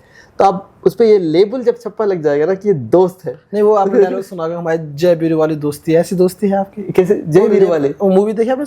जय वीरू तो यही मेरी तो इससे ज्यादा वो वाली जो ये दोस्ती तो एक लेबल है, सोसाइटल लेबल है, जो कि आती एक्सपेक्टेशन के साथ, तुम्हारी दोस्ती के लिए मैं जिंदगी कर दूंगा, सब लेकिन मैं आपको पूछूं कि अपने माता के लिए दीवार से कूद जाओ तो आप नहीं कर पाओगे। मूवी के लिए बढ़िया है सब, जिंदगी में सही के लिए हम लोग रियल लाइफ में जय वीरू मतलब मेरी लाइफ जो है, जो आज है, ये इनकी वजह से है। ओके, है ना? तो ये जो अपॉर्चुनिटीज मिले हैं, जो बच्चे मिले हैं, ये हम लाइफ जी पा रहे हैं, ये सब ये मेरी लाइफ में है, इसलिए ये लाइफ है। अगर ये नहीं रहती तो पता नहीं कौन सी लाइफ रहती। मैं नहीं कह रहा हूँ कि वो खराब है या अच्छा है, तो ये लाइफ जो है ये इनकी वजह से। और ये तो अच्छी है, अच्छी बुरी तो है नहीं, है जो है बस। आप बोलोगे कि धूप गर्म है तो अच्छा है बुरा है, मतलब धूप को थोड़ी फर्क पड़ेगा। ये रिलेशनशिप है, हमने चूज किया था पिछले जन्म में जो भी है, और ये हम कंटिन्यू कर रहे हैं जर्नी। और ये इससे ज्यादा ब्यूटीफुल चीज है वो है ही नहीं हमारे पास, और इसको हम बता नहीं सकते कि अच्छा है बुरा है। वो लेबल एक बार दोगे तो फिर क्या करेंगे बताइए। इन्होंने आपको जय वीरू का लेवल दे दिया। आप इनके बारे में क्या सोचते हैं? Same thing. We spent 24 hours together. Okay. मैं 10.5 साल For से 10 years now. Yeah. This is my life. Okay. Him, our kids, that's the only life. क्या है प्यार? आप बताइए, आपके हिसाब से what is love? I think in all truth, we are in love. Not we love. The moment I feel love, I feel love when I feel complete. When I am completely fine with myself, I feel love. And that's when I spread love. If I have self-doubts, I'm not happy, I cannot spread love. But if I'm completely with myself, happy, then I feel love and I spread love. क्योंकि जैसे मैंने आपको खुशी बताई थी, concept जो खुशी की बताई थी कि आप ही खुशी हो, वो खुशी को लेके मैं आपके साथ बैठूंगा तो जो आपको फील होगा वो प्यार है। दोनों के बीच में दो खुश लोग संपूर्ण खुशी के साथ जब रहते हैं तो वो प्यार होता है। अगर आपको पास्ट में, मैं कहूँ कि पास्ट में जाके किसी एक डिसीजन को बदलो अपना जीवन का, हाँ जी, हाँ जी, कोई है जो चुभती हो? जीरो है, कुछ भी नहीं है। रिग्रेट जो चीज होती है वो आपको अंदर से खा जाती है। कभी भी कोई भी चीज का रिग्रेट मत है, हिंदी का वर्ड पता नहीं मुझे, रिग्रेट को क्या बोलते हैं? पछतावा। पछतावा, हाँ। पछतावा कभी भी किसी भी चीज से एक होगा, वो अंदर से आपको खा जाएगा। लेकिन मान लो मैंने पास्ट में कोई गलती की है, हाँ जी, अब वो तो हो गया। गलती किसके हिसाब से? कुछ भी मान लो। मैं इसलिए पूछ रहा हूँ क्योंकि आपको बताया गया है कि आप गलती करते हो लाइफ में, लेकिन मैं सच में पूछ रहा हूँ कि आपके हिसाब से ऐसा कौन सी चीज है जो आपके पास देख के बोलोगे ये मैंने गलत किया, आपके हिसाब से, दूसरों के हिसाब से नहीं। सोच के देखिए, सही में नहीं होता ऐसा कुछ। मान लीजिए आप पे मैं आता हूँ, ठीक है, भगवान की दया से टचवुड आपका रिलेशनशिप बहुत अच्छा है, और हम दुआ करेंगे कि आगे भी चलता रहे अच्छा। हाँ जी, हाँ जी। लेकिन अगर ये अच्छा ना चल रहा होता, हाँ जी, हाँ जी, आप दोनों की मिसअंडरस्टैंडिंग ज़्यादा होती, अंडरस्टैंडिंग कम होती, झगड़े होते, तो फिर ये पास्ट आपके एक मिस्टेक बन जाते, जिस तरह आपने मिले, शादी की। क्यों, कैसे मिस्टेक बनेगी? आप साइकिल में जा रहे थे, आपने हैंडल ठीक से नहीं दिखाया, नीचे गिर के पैर में चोट आ गई, तो मिस्टेक कैसे हो गया? आप नीचे गिरे, पैर में चोट लग गया, उसके बाद लाइफ लॉन्ग पता चल गया कि भैया मैं हैंडल हिला के नहीं चला सकता, तो उसके बाद हैंडल हिला के कभी नहीं चलाओगे, आप स्टेबल ड्राइवर बन गए। तो आपको हेल्प किया उसने कि हर्ट किया आपको? उसने तो हेल्प किया। तो फिर आप उसको गलती कैसे देख रहे हो? मतलब गलती का मतलब दुनिया में कोई चीज़, देखिए गलत का मतलब कुछ नहीं होता है। गलत, सही गलत दुनिया में कोई चीज़ होती नहीं है। सिर्फ गलत सही तब बनती है तब आपका गोल एक है और जो चीज़ हो रही है वो अलग है। फॉर एग्जाम्पल मुझे देवप्रयाग जानी है और मैं दिल्ली की तरफ जा रहा हूँ, मैं गलत रास्ते पे, गलत दिशा में, लेकिन किसी को देवप्रयाग जाना है वो सही रास्ते पे है। तो जो रास्ता जो है वो कभी गलत नहीं है, आपका सोचने का गोल जो है तरीका वो उसको सही गलत बना सकता है। मान लीजिए मैंने पास्ट में किससे रिश्ता जोड़ा, हाँ जी, वो मेरी गर्लफ्रेंड हो सकता है, दोस्त हो सकता है, पड़ोसी हो सकता है, हाँ जी, और बाद में उसने मुझे हर्ट कर दिया, हाँ जी। फिर मैं सोचता हूँ यार कि काश मैं उससे रिश्ता ही ना जोड़ता, तो ये काश तो रहेगा ना मेरे अंदर। देखिए इसमें दो चीज़ें हमने बताई जी। उन्होंने आपको हर्ट किया, कोई आपको हर्ट कर सकता है फिजिकली, यस, मेंटली कभी कोई कर सकता है, आप इमोशनली भी कर सकता है। कैसे कर सकते हैं? आप जब बहुत खुश हो सेम चीज़ अगर आपको बताते हो तो आपको कुछ नहीं लगता, आप बोलते अरे छोड़ो यार। आप खुद से दुखी हो है ना, अपने आप को मतलब चाकू के साथ दुखी करके बैठा हुआ है, तो छोटी सी बात आपको बहुत लग जाएगी और बताइए आपने मुझे बहुत दुखी किया, आपकी बात मुझे बहुत दुखी लगी। कल को मैं बोलूँगा, कोई ऐसे बोलेगा कि वो इतनी कड़वी सी बात बोल दी, मैं बोलूँगा यार छोड़ो वो उसकी सोच है, मतलब फर्क नहीं पड़ता। तो आपको कोई दुख नहीं कर सकता जैसे आपको कोई खुश नहीं कर सकता, जैसे आपको कोई दुखी नहीं कर सकता। तो आप उस दुख को लेके उनको रिस्पॉन्सिबल बना के कि उनकी वजह से मैं दुख हुआ था, इसलिए मुझे वो रिलेशनशिप नहीं करना था करके वो रिग्रेट आपने स्टोरी बना ली। तो इतना घुमा फिरा के आके आपने रिग्रेट को पकड़ के बैठा हुआ। इन रियलिटी आपको किसी चीज़ से रिग्रेट होने की जरूरत नहीं है, लेकिन ऑफ कोर्स आप कोई इलीगल चीज़ करेंगे तो उसका लॉ फॉलो करना पड़ेगा, लॉ का कॉन्सिक्वेंस तो आपको फॉलो करना पड़ेगा, क्योंकि लॉ बनी हुई है, क्योंकि सब लोग के पास फ्रीडम है, व्यवस्थित बनी रहे, बैलेंस है। वो तो आप ऐसा नहीं बोल सकते कि मैं गलत सही कुछ नहीं, मैं इलीगल चीज करूंगा, नहीं, वो उसके लिए आपको लॉ फॉलो करना पड़ेगा। लॉ फॉलो करने के बाद जो चीजें हैं तो उसमें सही गलत ही नहीं होता, वो आपका गोल पे डिपेंड करता है कि वो सही बनता है या गलत बनता है। बहुत बहुत धन्यवाद आपका हमारे साथ जुड़ने के लिए, ये आपके लिए है। थैंक यू जी, बहुत बहुत धन्यवाद, बहुत ही धन्यवाद। अभी खत्म हो गया जी? नहीं चल ही रहा है। मैं बता रहा था कि हमारे पास शायद पता नहीं कितने 100, 200, 500 स्टोरीज हैं कि हम जो सोचते हैं जी वो हो जाता है। ओके, इतनी छोटे तरीके से, जैसे हम मनाली में थे और हम सोच रहे थे कि हम एक ब्लैंकेट लेके आएंगे क्योंकि बहुत ठंडी लग रही थी वहाँ, कॉटन के मतलब बहुत -5, -10 हो रहा था, तो हम वो कंबल वाली होती है ना मोटी वाली, वो लेके आते हैं। कौन सी कलर लेके आए? हम चक्रों के बारे में सोच रहे थे, हम कौन सा चक्रा सोचे, हम ऑरेंज लेके आते हैं, है ना। तो ऑरेंज करके हम सोचे और तैयार होकर मार्केट जा रहे थे, और उससे 2 मिनट पहले हमारे ऊपर ओनर रहते थे, वो नीचे आते हैं कि मेरे पास एक्स्ट्रा ब्लैंकेट है, ऑरेंज कलर वाली ले लो।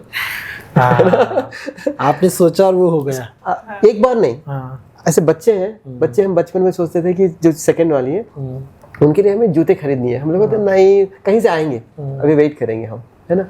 तो हम मार्केट गए थे, मार्केट में पार्क में उन्हीं के साइज फ्रेशली स्प्रे मार के क्लीन करके वहां रखे गए जूते। तो मतलब आप इस थ्योरी पे बिलीव करते हैं कि जो हम सोचते हैं वो कहीं ना कहीं हो जाता है बाद में? मैं सोचता हूँ कि उसके सिवा कुछ नहीं होता है। अच्छा। दुनिया में हमारी सोच बहुत जरूरी है। आप कल्पवृक्ष जो बोलते हैं ना, दुनिया सिर्फ उसी तरीके से चल रही है, सिर्फ आपका अहंकार बीच में आ जाता है कि आप सोचना चाहते हो कि ये हुआ है ये नहीं हुआ है। ये आप कोई भी चीज़ क्लियरली सोचो कि ये फाइनली करना है, तो उसके बाद कोई ऐसा क्वेश्चन ही नहीं है कि नहीं हो सकता, सिर्फ बीच में टाइम बचा है। जैसे आपकी सोच है ना, उसके करस्पॉन्डिंग जो रियलिटी है उसकी वो बन चुकी है ऑलरेडी। ओके, तो उसका जो टाइम है वो अभी बचा हुआ है कि आपके पास, कि आप उसके पास जा रहे हो, आपकी इच्छा कंटिन्यूसली है तो वो अपने पास आता रहेगा। आपकी इच्छा एकदम बंद हो गई, डाउट आ गया, कुछ नहीं हो रहा, तो वो फिर दूर जा रहा है। तो वो जैसे आपकी दिमाग में एक सोच आई, उसका रियलिटी ऑलरेडी बन चुका है। तो इसलिए पॉजिटिव सोचना भी जरूरी है। नहीं, सोचना जो सोच रहे हो वो हो रहा है। मैं फिर ये नहीं बता सकता कि पॉजिटिव नेगेटिव, आपको नेगेटिव चीजें चाहिए तो आप करो, कौन मन कर रहा है आपको, तो ये आपकी सोच है, क्योंकि आपको क्योंकि आपके दिमाग में आपको जो चाहिए वो सोचो पहले, है ना। आपको चाहिए पॉजिटिव नेगेटिव तुम्हारे ऊपर है। हाँ, क्योंकि आपका पूरा अनुभव जो है, मैं ये भी बताता हूँ कि आपका लाइफ जो है, बहुत लोग एक चीज नहीं कहते, एक बताना चाहता हूँ आपके ऑडियंस को कि अगर हो सके तो ये करें कि आप कितने साल जीना चाहते हो जी। बहुत लोग इसको कभी नहीं सोचते, ये सोचते हैं कि वो भगवान का जो लिखा होगा वो हो जाएगा, वो देखेंगे। ठीक है, आपने सोच लिया कि भगवान जो करेंगे वो करेंगे। आपने एक निवाला खाने का लिया, मुंह में रखा, तो अभी खाने में पेट में गया, और वो आपका बॉडी सोच रहा है कि भैया मैं आपको सेल्स को किसके लिए बनाऊं, आप 90 साल जीने के लिए बनाओ, 65 के लिए बनाओ, आप एवरेस्ट चढ़ने वाले हो, टीवी देख के बैठने वाले, किसके लिए तैयार करूं बताओ। आप बोलो कि नहीं मुझे नहीं पता तो वो बोलेगा कि भैया मैं क्या करूं वो पूछ रहे हैं आपको, भगवान पूछ रहे हैं आपसे कि भैया कहाँ ये जो ऊर्जा ले रहे हो आप, बाहर से सुन रहे हो, सांस ले रहे हो, इसको मैं किसके लिए तैयार करूं? आपका जो क्षेत्र है, शरीर है, वो किस डायरेक्शन में तैयार करो? आप बोलोगे मुझे नहीं पता कब तक करना है मुझे नहीं पता। तो आप जब सोच लोगे कि मुझे इतने साल जीनी है, जैसे आपने एक नंबर बना लिया अपने, मैं 90 साल जीऊंगा, तो आज को कोई आपको पेन आ गया पैर में, तो आप बोलोगे मैं इतने साल का हूँ, मुझे 40 50 60 साल बचे हुए मेरे पास, तो मैं इस पेन के साथ 60 साल और जी सकता हूँ? नहीं। तो आप इमीडिएटली एक्शन करोगे कि मैं भी एक्सरसाइज करूंगा, मैं थाइस की मसल बढ़ाऊंगा तो करूंगा, ठीक कर दूंगा। तो आप सोचोगे कि जितना ये है होता रहेगा, लाइफ होता रहेगा, तो फिर आप कुछ करोगे नहीं इसके बारे में, है ना। आप घर लाइफ में कुछ हो रहा है, कुछ गड़बड़ हो रहा है, आप सोचो कि यह तो होता ही रहेगा, आप सोचोगे अगले 50-60 साल ऐसे जीना है मुझे, नहीं इसको बदलना है अभी मुझे। तो इसीलिए बहुत ही इंपॉर्टेंट है कि आप सोचो कि आपको कितना लाइफ जीना है। ये कोई बताता नहीं किसी को। मैं बताना चाहता हूँ कि ये हर चीज आपका शरीर ये कैसे तो कोई नहीं सोचता, मैं खुद नहीं सोचा कभी नहीं, कभी कोई सोचता नहीं, 99% जब तक जिएंगे। हाँ, लेकिन आपको खाना खा रहे हैं, आप उसको बता रहे हो जो बनाना है बना दो वो पूछ रहे हैं आपसे कि भैया खाना खा लिया, अब मैं रेडी हूँ, बॉडी को क्या बनाऊं, मसल बढ़ाऊं, फैट बढ़ाऊं, पैर स्ट्रांग करूं, दिमाग स्ट्रांग करूं, मतलब करूं क्या? आप बोले मुझे नहीं पता खुद ही, तो खाना बोलेगा मैं क्या करूं आपके लिए, है ना। तो वो इम्पोर्टेंट है कि आप, और दूसरा चीज है कि आपका जैसे चित्रगुप्त का जो स्टोरी है, उसमें सेल्फ इमेज जो है, वो जो सेल्फ इमेज आप बनाओगे, आपकी पूरी जिंदगी का जो अनुभव है वो उसी तरीके से चलेगा, आप मौत भी उसी चीज की होगी। और इंटरेस्टिंग चीज ये है कि जो सेल्फ इमेज है आप कुछ भी बना सकते हैं, कोई लिमिट ही नहीं है आपके पास। और जैसे बताया था कि हम इसके बारे में कल परसों 2 दिन सोच रहे थे, और ऑनलाइन में यूट्यूब में देख रहे, अमेजोन में देख रहे थे कि गीता लेके आए। हाँ। और कल भी सोचा हमने मैंने देखा अमेजोन में जाके कि कौन सा वर्जन लूं मैं, है ना, और आज आप लेके आए हो। तो मतलब ये जैसे बता रहा हूँ ना कि सोचो आप, हमारे पास ऐसे 100 एग्जाम्पल 200 एग्जाम्पल से हो जाते हैं। मतलब हम सोचेंगे कि हमें ये करना है तो वो हो जाता है। तो इससे हम सबको सीख मिलती है, सोचो और अच्छा सोचो। नहीं वो तो अच्छा तो आपके लिए जो अच्छा है किसी और सोसाइटी के लिए वो फिर बुरा है। आप यहाँ सोसाइटी में बोलोगे अब गन लेके जाओ तो बहुत ही खराब है, तो किसी सोसाइटी में बोलेंगे वो हमारे जिंदा रहने के लिए वही जरूरी है, वही अच्छी चीज है। तो वो अपने हिसाब से आपके लाइफ के जो शैली है, आपको कैसे जीना है, उस हिसाब से जो आपको लगता है कि जिस तरीके से आप जीना चाहते हो वो आपको उसी तरीके से सोचना। जस्ट ये जानना है कि आप जो सोच रहे हो वो सच ऑलरेडी कहीं बन चुका है। आप कितना खराब सोचो, अच्छा सोचो, मतलब आपको लगता है कि ये चीज़ सही है गलत है, कोई भी सोचो, जो भी सोच है आपकी उसकी सच्चाई जो है वो ऑलरेडी बन चुकी है, सिर्फ आपकी दुनिया में वो अभी नहीं आई है। तो जो आप पूछोगे वो मिल जाएगा आपको। आपका अभी लाइफ में क्या गोल है? अभी के लिए आप पूछोगे, जैसे बताया था कि हमारी सोच ये है कि हमें लगता है कि हर इंसान ऑलरेडी संपूर्ण है, खुश है, प्यार के लायक है। मटेरियल गोल्स है कुछ? मटेरियल गोल्स तो ऐसा कुछ नहीं है। हम चाहते हैं कि हम कंफर्टेबल रहें, हम लाइफ को मेहनत करने की जरूरत ना पड़े। बहुत बहुत धन्यवाद आपका, थैंक यू सो मच दोस्तों आपका ये वीडियो देखने के लिए। और उम्मीद करता हूँ कि आपको ये वीडियो पसंद आया होगा। इनकी आपको कौन सी बात अच्छी लगी हमें कमेंट में बताना, वीडियो को लाइक जरूर करना और शेयर भी करना। और इनके सोशल मीडिया लिंक्स मैं आपको डिस्क्रिप्शन में दे दूंगा, तो आप इन्हें वहाँ जाकर भी फॉलो कर सकते हैं। Thank you so much. धन्यवाद।